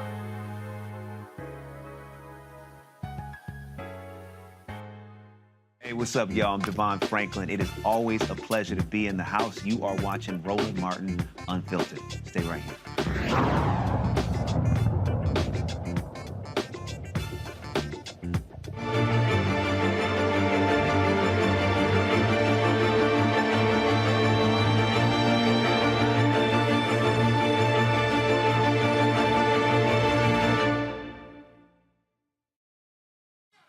Joining us right now is actor Miguel Nunez. Glad to have Miguel on the show. Miguel, just your thoughts, reflections on the great Richard Roundtree.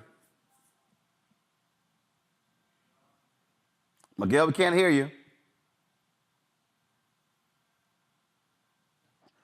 I'm sorry. There we go. All right, there we go. How are you doing, brother? All good, all good. Listen, you know, man, I came up when Richard Roundtree came about. You gotta remember, when Shaft came about, it was back in a time where, you know, black man, you know, he kind of had to keep his head down early on when Shaft came about. So when Shaft came around, he started kicking ass and taking names. It just made you feel so good as an actor. It was like, I want to do that one day. I want to play that kind of role. I want to play a role where I can get back and I don't have to take. I think he gave so much to the psyche. I think he gave much more than just entertainment. He gave a lot to uplift, to spring us forward. That's what I thought. Well, Spike Lee called him Black Superman. Absolutely, because that's what you felt like. When you see Shaft, you saw this black man just kicking ass, and it was like, you were like, yeah! And, you know, you hadn't seen nobody like that before then. I hadn't. Like, here we go. Well, and here's the other deal. Even to this day, here's how iconic a role is. If you are a black man and you go buy a long leather coat, somebody gonna say, you think your ass John Shaft? Absolutely, 100%. Yep. And every time somebody, hush your mouth. That'll last forever as well. Oh yeah. Oh, absolutely, absolutely. It's all of that, all of that. And he was one of the nicest guys you will ever meet in your entire life, ever. I agree. I absolutely agree. And I think that, as I said, you know, Michael T was on. I think our job is that when we lose a giant, lose a great, those of us who met them, who knew them, who learned from them, our responsibility is now, they become ancestors, to now do the exact same thing to others that they did for us. That's exactly what I'm trying to do, brother. I've been doing that my entire career. I learned from those guys, and those are the guys that keep me going. Why are you so approachable? You know, you act like everybody your friend. Why are you so approachable? You're a star. It's because I learned it from them. And that's how I would watch them, and the ones that would do it the other way. He was just such a nice guy. He was grounded, he was spiritual, and he was funny, as you see. Absolutely, absolutely. Well, Miguel, definitely wanted to get your thoughts in here on this part 2 as we celebrate. Love you, brother. Roundtree. Brother, always good to see you. Thanks for sharing. You as well. Joe, batter up. Yeah, man, I tell you, it's just an incredible thing to be able to watch actors today more common than maybe we were able to 30, 40 years ago. And we draw experience. You know, we needed to find our heroes where we could, and we still do, because we were often beat down by society, beaten down by government actors, police, etc. So it's really important to be able to have folks that we can root for and to see something in ourselves through them that allows for and facilitates our growth, facilitates us hanging on, facilitates us having something to laugh at, something to cry about, and something to be inspired by. And that's why Richard Roundtree is great. Indeed. We're going to, do we have our next guest ready? We do. Our next guest was with Richard in a recent movie. They got a chance to work together, chop it up. And so, ladies and gentlemen, Leon. Leon, how you doing, brother? I'm good, bro. Good to see you. Man, so good to see you. Just share your thoughts about Richard Roundtree. Wow. Being an actor of my generation, we had very few people to look up to. Very few people that would, in the movies, would say, wow, I like to be like him. People talk about the black exploitation era, but for us, that was the movies. And for many of us, he was our John Wayne.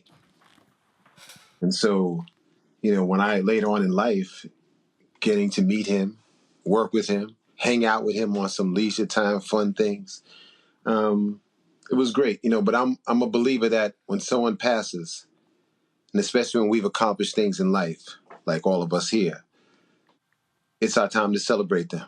I think this is great what you're doing. We should be celebrating Richard. He has a lot to be celebrated for. And that's exactly what it's about. I mean, we talk about homegoings, and that's why we called it a celebration of life and legacy. He had that huge smile when you would see him. Every time he would greet you with a hug as well. And I'm sure if he was here, he'd be sitting back cracking up laughing at all the fuss being made about him. Right, exactly. He was a man's man, put it that way. Right. He was the guy that guys wanted to hang out with. Yeah, Richard. And the movie that y'all did together was called The Sin Choice. Talk about just being able to work with him and watching him work. Well, I actually got a chance to, he was also in the cast of a series that I did, Diary of a Single Mom with Robert Townsend. Yep. And so I got a chance to, be with him there as well. Richard was great, a consummate professional. When I'm working, I'm deep into my character. So, and it was a pleasure to work with him. He was easy to work with. He was who he was supposed to be in the scene. And that's all an actor can ever ask for. Indeed. Leon, we appreciate you taking some time just to share with Richard, his family. They were watching last night. I'm sure they're watching tonight as well. And so we just want them to know that we appreciate them for sharing him with all of us. Without a doubt, God bless the family. God bless all of us who will miss Richard. And, I'm really happy, Roland, you're doing this. Let this be the start of the celebration of his life, because he had a lot to celebrate. Indeed. Leon, thanks so much, my brother. I'll see you soon. All right, without a doubt. Folks, last year at the 80th birthday celebration in Los Angeles, I caught up with Ben Vereen, who had a couple of things to say about his dear friend, Richard Roundtree.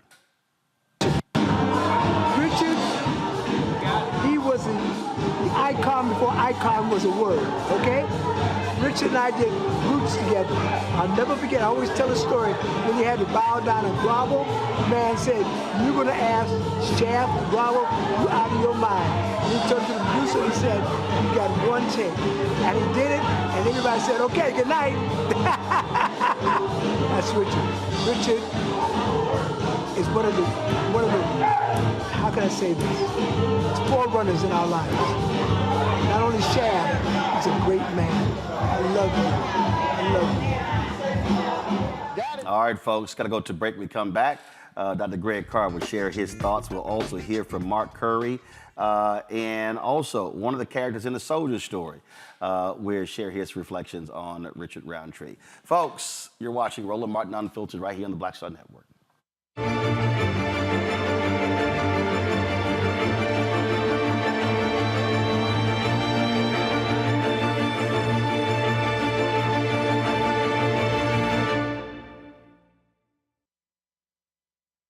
When you talk about blackness and what happens in black culture, we're about covering these things that matter to us, speaking to our issues and concerns. This is a genuine people-powered movement. There's a lot of stuff that we're not getting. You get it, and you spread the word. We wish to plead our own cause too long have others spoken for us. We cannot tell our own story if we can't pay for it. This is about covering us. Invest in black-owned media. Your dollars matter. We don't have to keep asking them to cover our stuff. So please support us in what we do, folks. We want to hit 2,000 people, $50 this month, raise $100,000. We're behind 100,000, so we want to hit that. Y'all money makes this possible. Check some money orders. Go to P.O. Box 57196, Washington, D.C. 20037-0196. The Cash App is $RM Unfiltered. PayPal is R Martin Unfiltered. Venmo is RM Unfiltered. Zelle is Roland at RolandSMartin.com.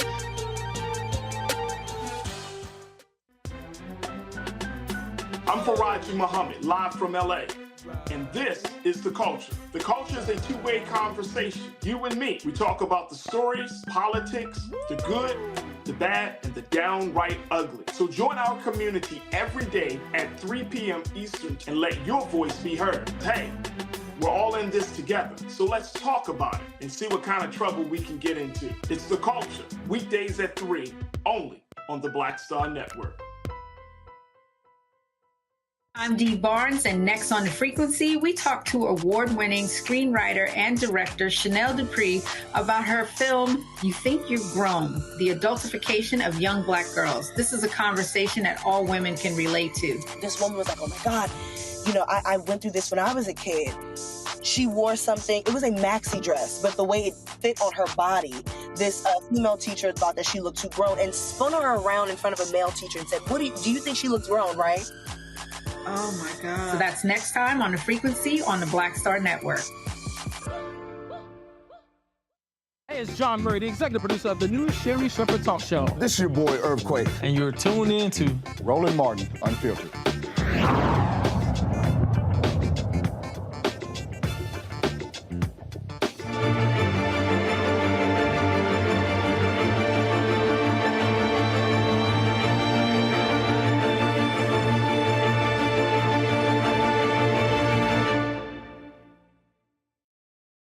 When I hit comedian Mark Curry about Richard Roundtree, he said, man, I got to come on because when I did my show, Hanging with Mr. Cooper, I said only Richard Roundtree is going to play my daddy. Mark Curry joins us right now. Mark, glad to see you, my brother. Nice sweater you got on. I didn't know Chick-fil-A made clothes. Oh, see, there you go. No, I didn't know. There you go, already starting. Okay, you haggard of a man. All right, y'all.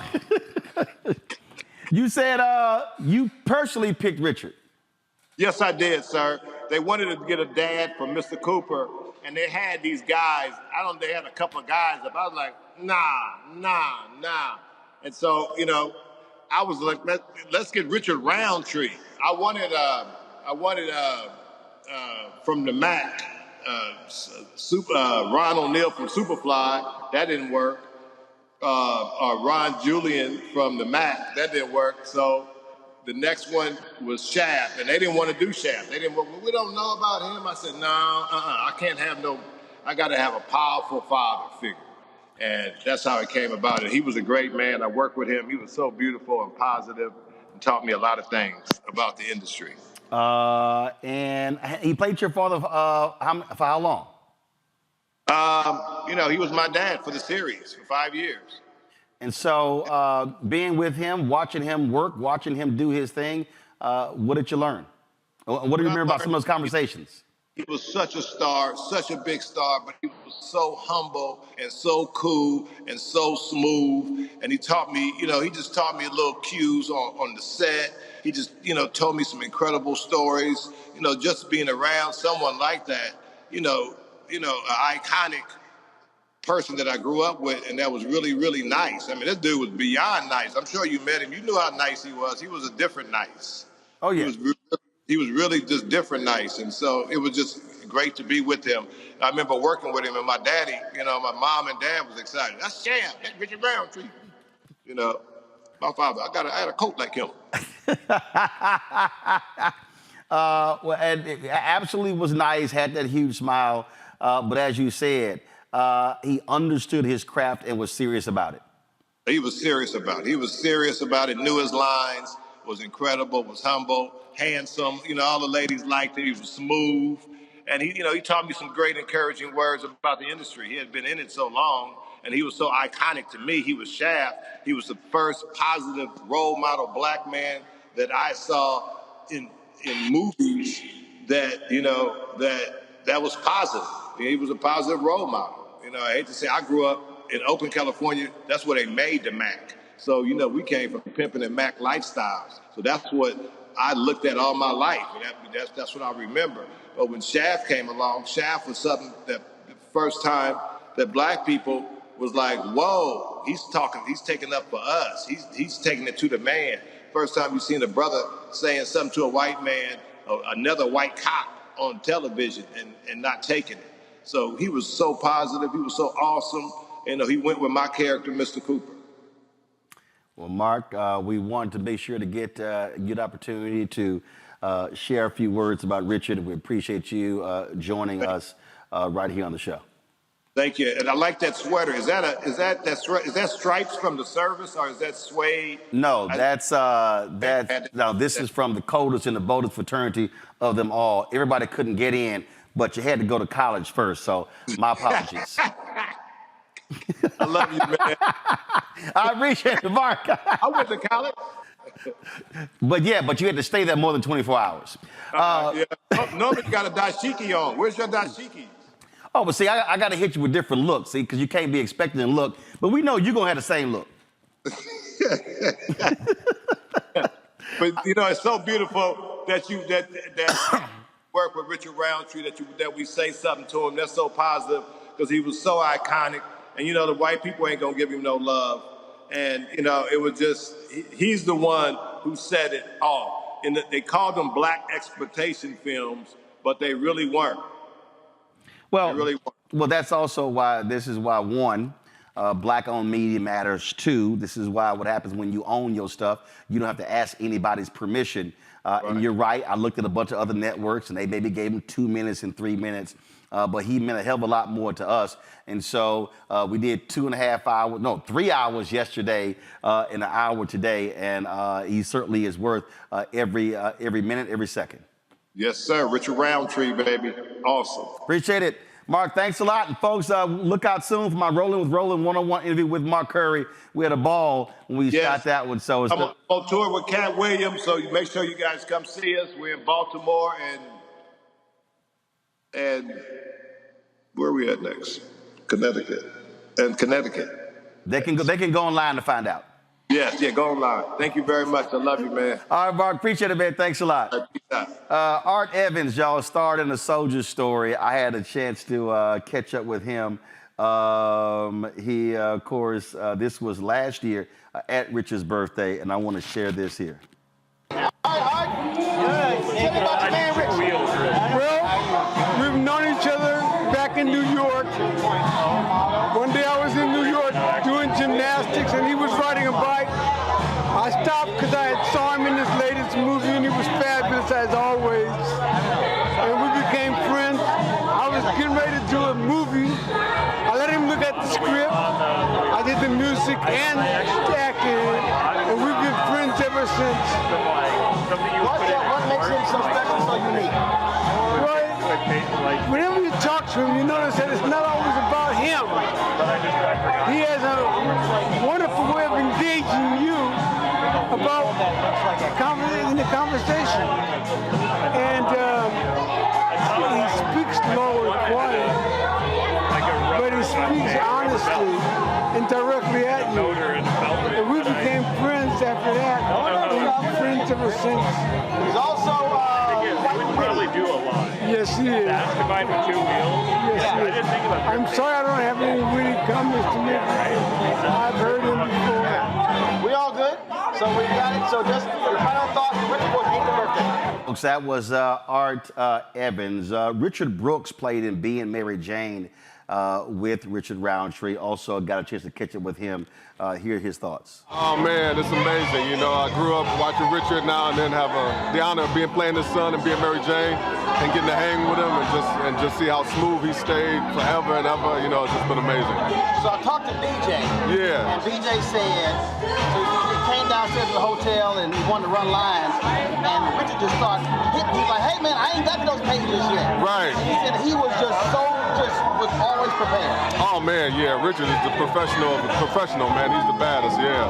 No, we always gotta have a great time working together. I mean, it's too bad we don't get to do it more. You know, being Mary Jane was so much fun, but Richard is the tightest, man, yeah. One of the things that I said, he asked me to speak, I talked about how he represented black manhood. Right. So even being Mary Jane, I mean, so he represented that black father who cared deeply about his family, about his children. Right, exactly, yeah. Well, being Mary Jane, yeah, Richard was the ultimate father, you know, watching out for being Mary Jane, obviously for Mary Jane and all the boys, the Patterson brothers, and just, you know, it was a rare opportunity to get to play a family like that, you know, to have everybody, mom, dad, brothers, sisters, and just tell that kind of human story. You know, I haven't done that since, like, maybe To Sleep with Anger, so it kind of was really great. So final words, what you want to tell him about his 80? Shoot, happy birthday, man, you the man. Another 80, yo, you're just the baddest ever. Love you doubly. Happy birthday, Rich. All right. That, of course, was last year. Rich only found out a couple of months ago that he was diagnosed with pancreatic cancer, stage 4. He passed away 2 days ago at his Los Angeles home, surrounded by his family. Strong, dignified to the end. Greg Carr. Yeah, no, absolutely. I mean, facing death like that, man, you know, his last act of cool on this side of Earth, and now he's a powerful ancestor. It's funny, Richard Brooks mentions To Sleep with Anger, the film that Charles Burdett did. Charles Burdett's part of the L.A. Rebellion, the group of filmmakers that Holly Garima, Julie Dash, and others were out there. They chose the independent route. On the other hand, you had folks like, as we know, our brother Melvin Van Peebles with Sweet Sweetback's Badass Song, and then Gordon Parks with Shaft in 1971, 72, 73, who were trying to go the Hollywood route. And Richard Roundtree kind of spans both of those in many ways. A trained actor, you know, with that kind of thing. You know, I came into class this afternoon, my students, and I said, I got a pop quiz question. I said, who is the man who would risk his neck for his brother, man? Silence. Silence. I said, what? Yeah. I said, do y'all? None of them have ever seen Shaft. However, when I mentioned Jesse T. Usher and the third of the Shaft trilogy in terms of the afterlives of Shaft, they said, oh yeah. And Samuel L. Jackson was the bridge there. I bring it up because Gordon Parks said in an interview, he was in London. This is after his son had to call him in New York when they debuted Shaft. And he said, I didn't know whether it was going to be successful. His son called him and said, Dad, you got to get down here. The line is out the building. They're going to have to show it over and over again. He got to London.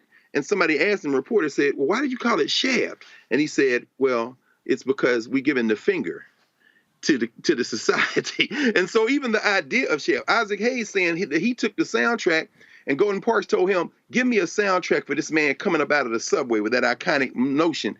And he said, it took me a couple of hours, and I wrote the music. I pulled together things we had done, and I put that together. I'm saying that to say that I think there's a reason we call it Life and Times. Richard Roundtree is the life. But the Times was the Black Power movement and the Black Arts movement. And so I stopped and showed the first 5 minutes of Shaft, him coming out of the subway to those students, and it opened up everything. Then I had to show a clip from the Mac and Max Julian. And I said, then they said, now understand Snoop Dogg. Then we had to go and look at Across 110th Street with Yaphet Kotto, and then talk about Pam Grier and Tamara Dobson and Billy D. Williams and Jim Kelly and Jim Brown and Fred the Hammer Williamson. And then they began to understand, okay, this is where we're going with this. This brother, Fred Williamson, is still making movies. But this brother, Richard Roundtree, you know, finally, I'll just say this, seeing Jesse T. Usher, seeing Richard Brooks, seeing, you know, Ben Vereen, people forget Richard Roundtree played Kizzy's boyfriend in Roots. But the new generation, they don't remember any of that, and it's up to us to remind them of that momentum. See, Randy, Joe, and Greg, at my TV One show, I still do it. If certain folk come on my show, I don't care how old you are, there are certain movies that I will snatch black cards if you have not seen. And so, we had this debate, and we were at Congressional Black Caucus Foundation, and it was several sisters, and it was a young brother. They were like, yo, Roland, you can't be holding that against us because we younger. I'm like, I don't give a damn. I said, I knew about certain movies and certain songs that took place before I was born. I was like, I don't want to hear it. I don't care. If you black, I need everybody listening to me right now. If you black, if your ass ain't seen Car Wash, Coolie High, the original Shaft, those are three that you need to absolutely watch. I remember, so Tiffany Lofton, Tiffany was so funny. She hit me one night, and I said I mentioned Car Wash. She said, well, I ain't never seen Car Wash. I cussed. I said, Tiffany, you are not allowed on my show ever again until you watch Car Wash. She said, Uncle Ro, I'm coming to your house tonight. So her and some friends got in their car. They were complaining because I live in Northern Virginia. You live too far. I'm like, shut up. I'm like, I'm from Houston. That ain't far. And so made her watch Car Wash. And the reason I say that is what you just described, Greg. You can't, I need people who are millennials and Gen X, millennials and Gen Z, just like Gen X need to understand what you're seeing in this black world didn't start with you. Right. Something set that up. And so you can't, if you love Lawrence Fishburne as Morpheus in The Matrix, all you are watching is the reincarnation of John Shaft, down to the leather coat. And so too many folk when you don't have that historical reference. I had somebody who was joking with me, and Ali Sadiq makes this joke a lot. He said, we were on Instagram Live, and he said, y'all know, he said, if Roland going, he gonna bring up something Dr. King said. And I was like, you absolutely right. Because the problem for me, Randy, is when you are devoid of historical context, then you don't really understand what is happening today if you're missing the historical context. You really do not. You really do not. Like you had it. Oh, so much you said right there. Like, first of all, when you were saying you make people watch it, I used to make my sons. That's the time, like Thanksgiving and Christmas, they have to watch certain movies. I believe it's part of their education. And it does reflect exactly where we've been and how times have changed. But if you don't know where you have been and you don't feel, and it really just, I feel, builds a person's self-esteem also to know what we have been through. Right, and where we have been and what we need to do now going forward. So I agree with you on those movies you listed. There's a few more that we have to add to it that people need to understand, our history. Yes, 1,000% on that. Greg, I want to go back because again, we talk about Richard Roundtree. He was an Ebony Fashion Fair model. Yes. All right. Now there's somebody watching right now going, the hell is Ebony Fashion Fair model? That was it. First, what the black folks need to understand, Greg, is that Ebony Fashion Fair tour was one of the largest fundraisers for black organizations nationwide.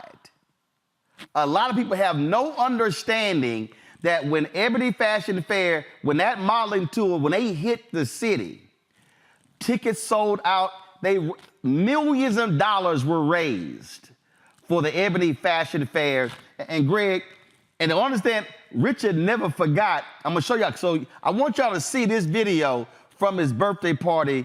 I just want y'all, there's no sound, but I just want y'all to watch how Richard ain't never stopped being the model, okay? Now you see right here, got the shades on. Now the cameraman gonna sit here. So the whole deal, the pose, the look, the outfit he got on, head to toe, he was always clean. Face was always, he wasn't never like unruly with his beard and his mustache and all of that. Now, I think right now he's going to take the shades off. And I want y'all to look at that. See, he talking to the camera. He talking to the camera. So he might have been 80 years old, but he ain't forget how to be that Ebony Fashion Fair model, Greg. No, not at all. And I'm glad you brought up Ebony Fashion Fair, Roland, because again, this is a guy who, star high school athlete on scholarship at Southern Illinois and moves into Ebony Fashion Fair while he was in college, moves there. And that gets him to New York, as you said. A generation doesn't understand the importance of Johnson Publications. Again, black institutions, black media. It wasn't just Ebony. It wasn't just Negro Digest and Black World and Jet. It was the Ebony Fashion Fair offshoot. And as you said, those of us who are old enough to remember in Ebony when they would put the names of the black institutions, the Prince Hall Masons, the Order of Eastern Star, the Black Fraternities and Sororities, the sponsors from city to city to city, that gets him to New York to join the Negro Ensemble Company.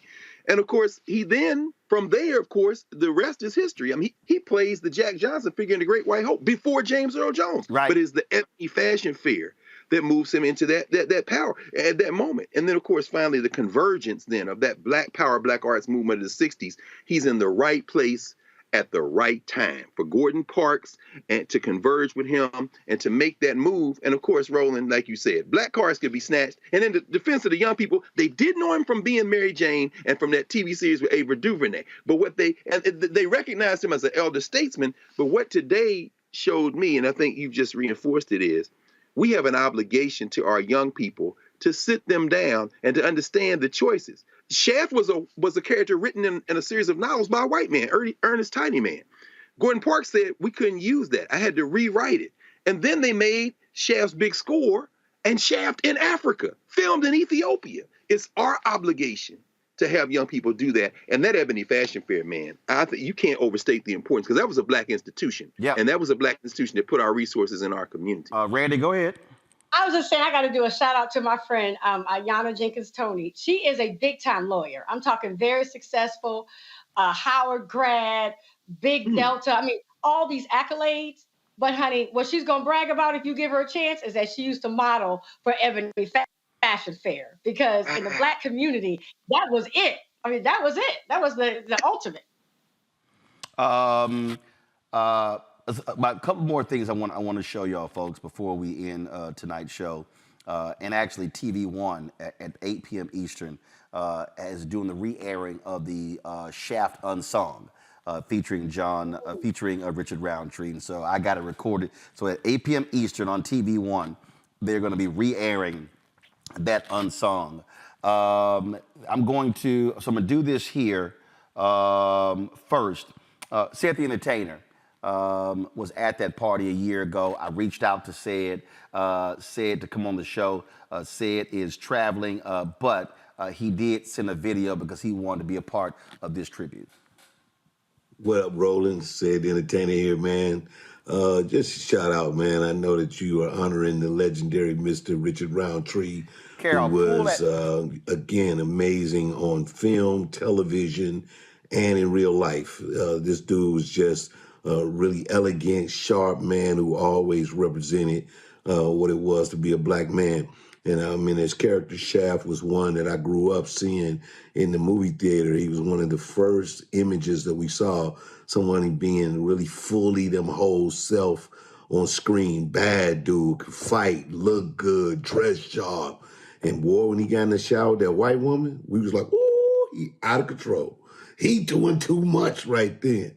But no, man, but definitely Shaft was, really that first black action hero that we saw on screen and fell in love with and loved the character, which led to the longevity of the movies, even with Sam Jackson coming the new version of it.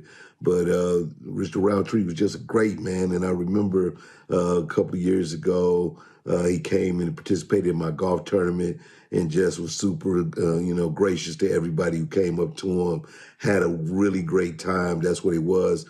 And when I told my son that he was the original Shaft, my son got super excited to meet him. And Richard, Mr. Roundtree got a big kick out of how excited my son was and knew who he was and just loved the idea that he was meeting him. So I'm going to attach an image of that. But I just love the smiles on their face and the joy that they got these generations meeting each other, and that's just the kind of guy he was. So, R.I.P. Good sir, you one of the best to ever do it. You definitely was someone that inspired me in many, many ways. And rest easy, rest in heaven, sir. All right, I'll holler. I'm telling you, Joe, I just don't. I mean, people. To Greg's point, talking to his students, I really hope people today understand the times that we were in, coming out of the civil rights movement. And the images we had, Harry Belafonte, Bill Cosby, Sidney Poitier, and how they were dignified, how they carried themselves, and all of that. But what people are going to learn when they watch the Unsung, all the major black actors at the time read for that role. Jim Brown, Fred Williamson, Billy D. Williams. But Gordon Parks wanted a certain look. And what was amazing is Gordon Parks deliberately, like if you see the clip, what Gordon Parks was saying, I don't want a fair-skinned, light-skinned, medium-toned brother. He wanted a dark-skinned black man with an afro, and the producer said he had everything we wanted. The stature, the look. I really believe, because I'm telling you, when you approach Richard, it was sort of like the first time I approached Vernon Jordan. I said, man, that brother looked like an African prince. The reality is, that was really what Gordon Parks was going after, and that's why just that character resonated so much for a whole generation of black people. I don't think there's any question about that. And so not only was Gordon Parks intentional about that, about Richard Roundtree visually, but he's also intentional, and we were intentional in our movies about the sounds. Often the music is the bridge to the young people. I'll give you a perfect example. You're talking about Car Wash. Julia was 3 years old. Car Wash was her favorite record. And so we were in a hotel in Chicago, I'll never forget. And she was laying into the hook as we're walking with this brother who's a black bell guy. And she goes, working at the car wash. And then, whoa, whoa, whoa. Guy stopped what he was doing, put the bags down, looked down at her and said, what you know about car wash? You know, so with Shaft, it was the great Isaac Hayes. With that music, a lot of times these kids will know the music, but not necessarily know the movie. So we can do some things to connect the dots. Gordon, Melvin Van Peebles, all these brothers, Spike Lee, were all very, very intentional about what they put on. If you'll remember, Public Enemy had to make several attempts to get at the anthem for Do the Right Thing, which was Fight the Power. And so often we can use these bridges 2-3 different ways. Now we've created a conversation to open them up to the movie. So now they're putting the music together with the movie. Now they're seeing similarities to what they see now versus what they did then, because you're not going to know where you're going until you know where you've been. There was an amazing tribute that was placed on Instagram by Sky P. Marshall. Guys, if you go ahead and play that, do y'all have the video? Okay, go ahead and play it. And I'm gonna read it while it plays. Seeing you. Pull the music down so I can talk. She said, I love Richard with my whole heart, and he loved me. Today he passed away at age 81. I felt my chest crack in agony as I fell to my knees. I convinced myself that he was immortal. On his 81st birthday this past July, we went to dinner and I asked him the question I would ask him every birthday, Richard, are you happy? He said with that sparkling smile, very happy. I have my family and that's all I could ask for. A few weeks ago while we were out, he bought us Evil Eye friendship rings, the last photo in this video. He explained to me how it was symbolic for spiritual protection. He knew what was approaching. I did not. He never mentioned cancer. I had no idea that was going to be our last day together. We were only meant to have lunch that afternoon. Then lunch turned to furniture shopping. That turned to rug shopping. Then jewelry shopping till we were hungry again and grabbed sushi dinner. It was like he didn't want our day to end. He hugged me differently. It was longer and tighter. We said, I love you, a perfect day. Me and Tree, he was an incredible man, a compassionate friend, a distinguished gentleman, a king amongst men, a true legend.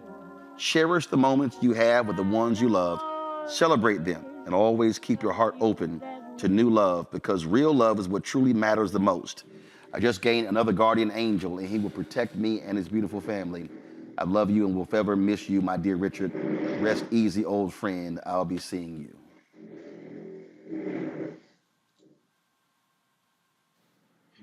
That's really beautiful. Indeed. Folks, I'm going to close this out with something. Again, it's amazing, like, you do stuff and you don't even realize all the stuff that you do. But 11 years ago, we were in Los Angeles for our annual Hollywood show on TV1's Washington Watch. And it was crazy. TV1, they sent me the whole video. And on here, my goodness, I interviewed Senator Kamala Harris, interviewed Shirley Ralph, Denise Williams, all kind of folks.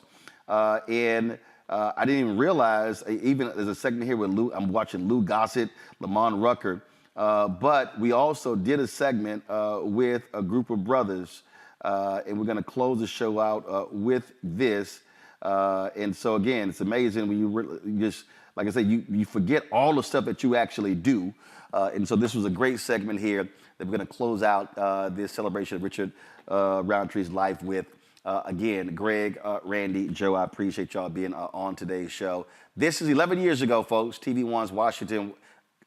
This is 11 years ago, TV1's Washington Watch, where I did a panel on black male actors, in talking with Richard Roundtree, Brian White, Dondre Whitfield, and Phil Morris. Folks, I'll see you tomorrow right here on Roland Martin Unfiltered. This year saw the release of the movie Red Tails, the story of the Tuskegee Airmen, and starring an almost all-black cast, all playing great American heroes. But it has been a long struggle for black actors to get the variety of roles that reflect the diversity of the black experience.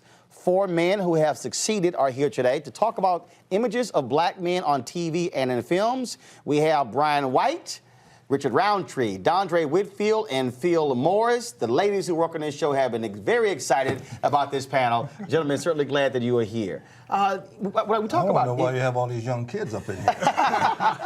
What is the deal? Well, actually, they were all afraid of you because they were like, well, we know how the sister's going to respond to Chad. I can let you know. Yeah, put him in the middle. We're here partially due to him. Yeah, Mr. Cool, Mr. Cool right here.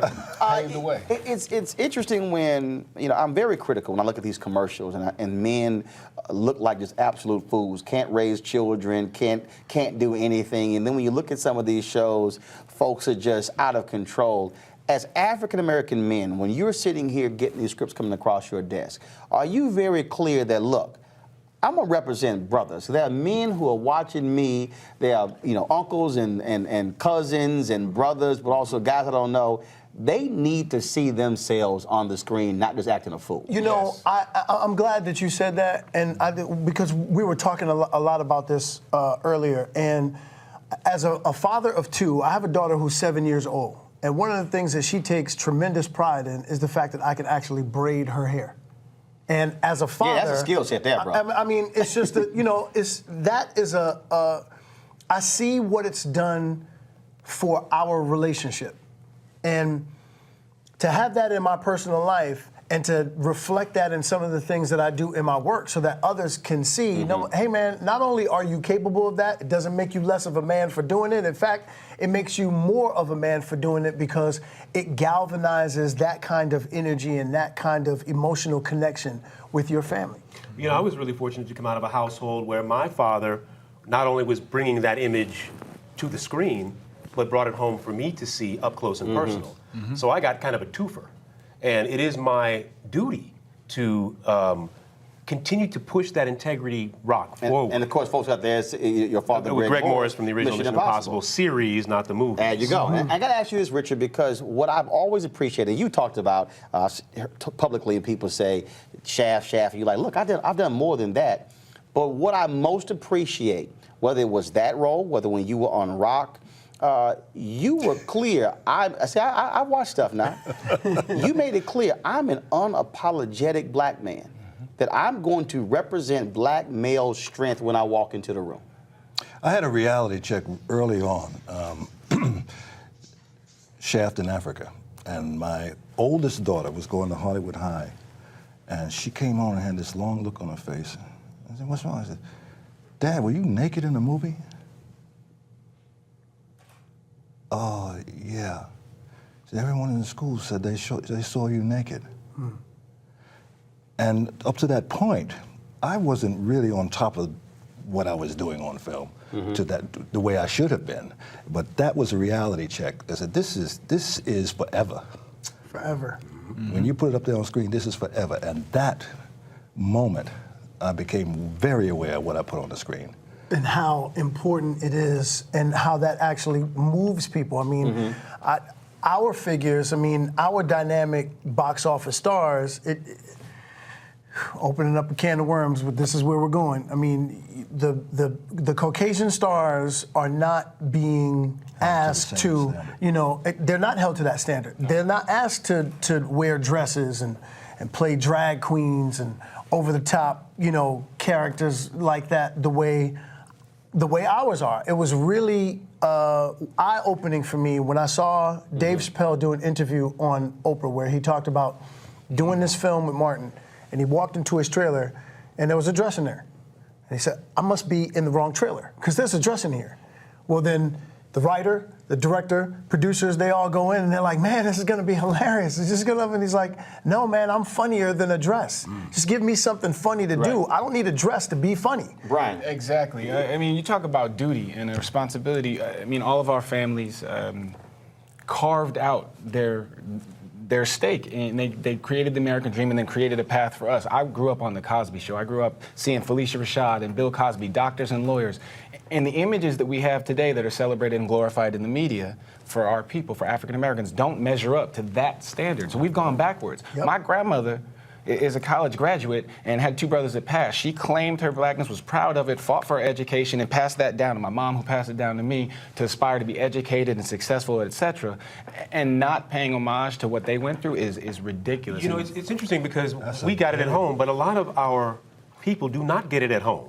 So it is incumbent upon us when we put these images out to multi-million viewers to help them, assist them understand that's what's possible. Amen. Just because you didn't have it doesn't mean it doesn't exist. No, that's a very broad brush, I think, you're painting there, because when I look at guys like Fishburne and Mr. Gossett back there, I mean, there is a number of us who are doing the right role models. Absolutely. Yes, sir. Absolutely. So we're not necessarily being celebrated for doing the right thing. It is interesting. I was debating some folks on Twitter and Facebook, and we were talking about films, and they were talking about, they were highly critical, Tyler Perry, things along those lines. And I said, you know what's interesting? I said, of all the Tyler Perry films, my favorite, Daddy's Little Girls. Here was a movie with Idris Elba playing a strong brother. He said, look, I've had some stuff in my past, but I'm taking care of my kids. For me, it is important when I see brothers truly representing on the screen and making it clear, as Dave Chappelle said, I'm not going to be a buffoon. I like comedy. I like those things. But I do think it's important when we see us walking tall, demanding respect, and not simply bowing down to somebody else's stereotype of who we are. And that's what I'm talking about, celebrating and being ahead of the curve, making sure that everybody is aware of the great roles, the great performances, the upstanding portrayals, and you know, we're a little bit behind the curve. You know, we celebrate when the Golden Globes came knocking. That's not our organization. The NAACP Awards is after the Golden Globes. So we need to be front-running, saying, look at this. This is the examples we need to be aspiring to. You know, the examples are there. They're bountiful. They're just not glorified. That's another issue also, because sometimes the organizations or entities that claim to be the ones that are our flagships and supposed to be the ones blowing, you know, our horn in terms of celebrating who and what we are so worried about servicing so many things that they lose sight and lose track of what the cause was supposed to be, which was actually celebrating us. And they begin celebrating others more than they celebrate us. Well, I'll tell you what, the one thing that I will always appreciate and why I wanted to have this panel is because, again, to have black men speaking about why we must represent on AI. And I make it a point. I love to have fun on the air. I love to talk about wearing ascots and all those things along those lines. But I do know for a fact when young kids walk up to me, 11, 12, who literally say, I watch you, I listen to you, and I want to hear what you have to say, we are presenting an image out there. And I want them to say that I'm watching you versus some fool over here who's cussing someone out on some reality show, because we've got to actually have that. So I say you represent balance. And we got to have balance. You can be intelligent, you can be funny, you can be all those things. And he represents truth. There's not a lot of places where I can turn on the dial and see somebody who looks just like me telling the truth. Right, So without an agenda. Yes. You know, we can't always have an agenda, because then it reeks of misinformation and false hopes. As you know, being a politician, history is written by those in power. Yep. So the images that are being put forth by those in power. The more of us we have in power. That's why, like I have the power of my microphone. There you go. Brian, Richard, Andre, Phil, we certainly appreciate it. Thanks a lot. Keep it up, gents. All right, then up next, my perspective on the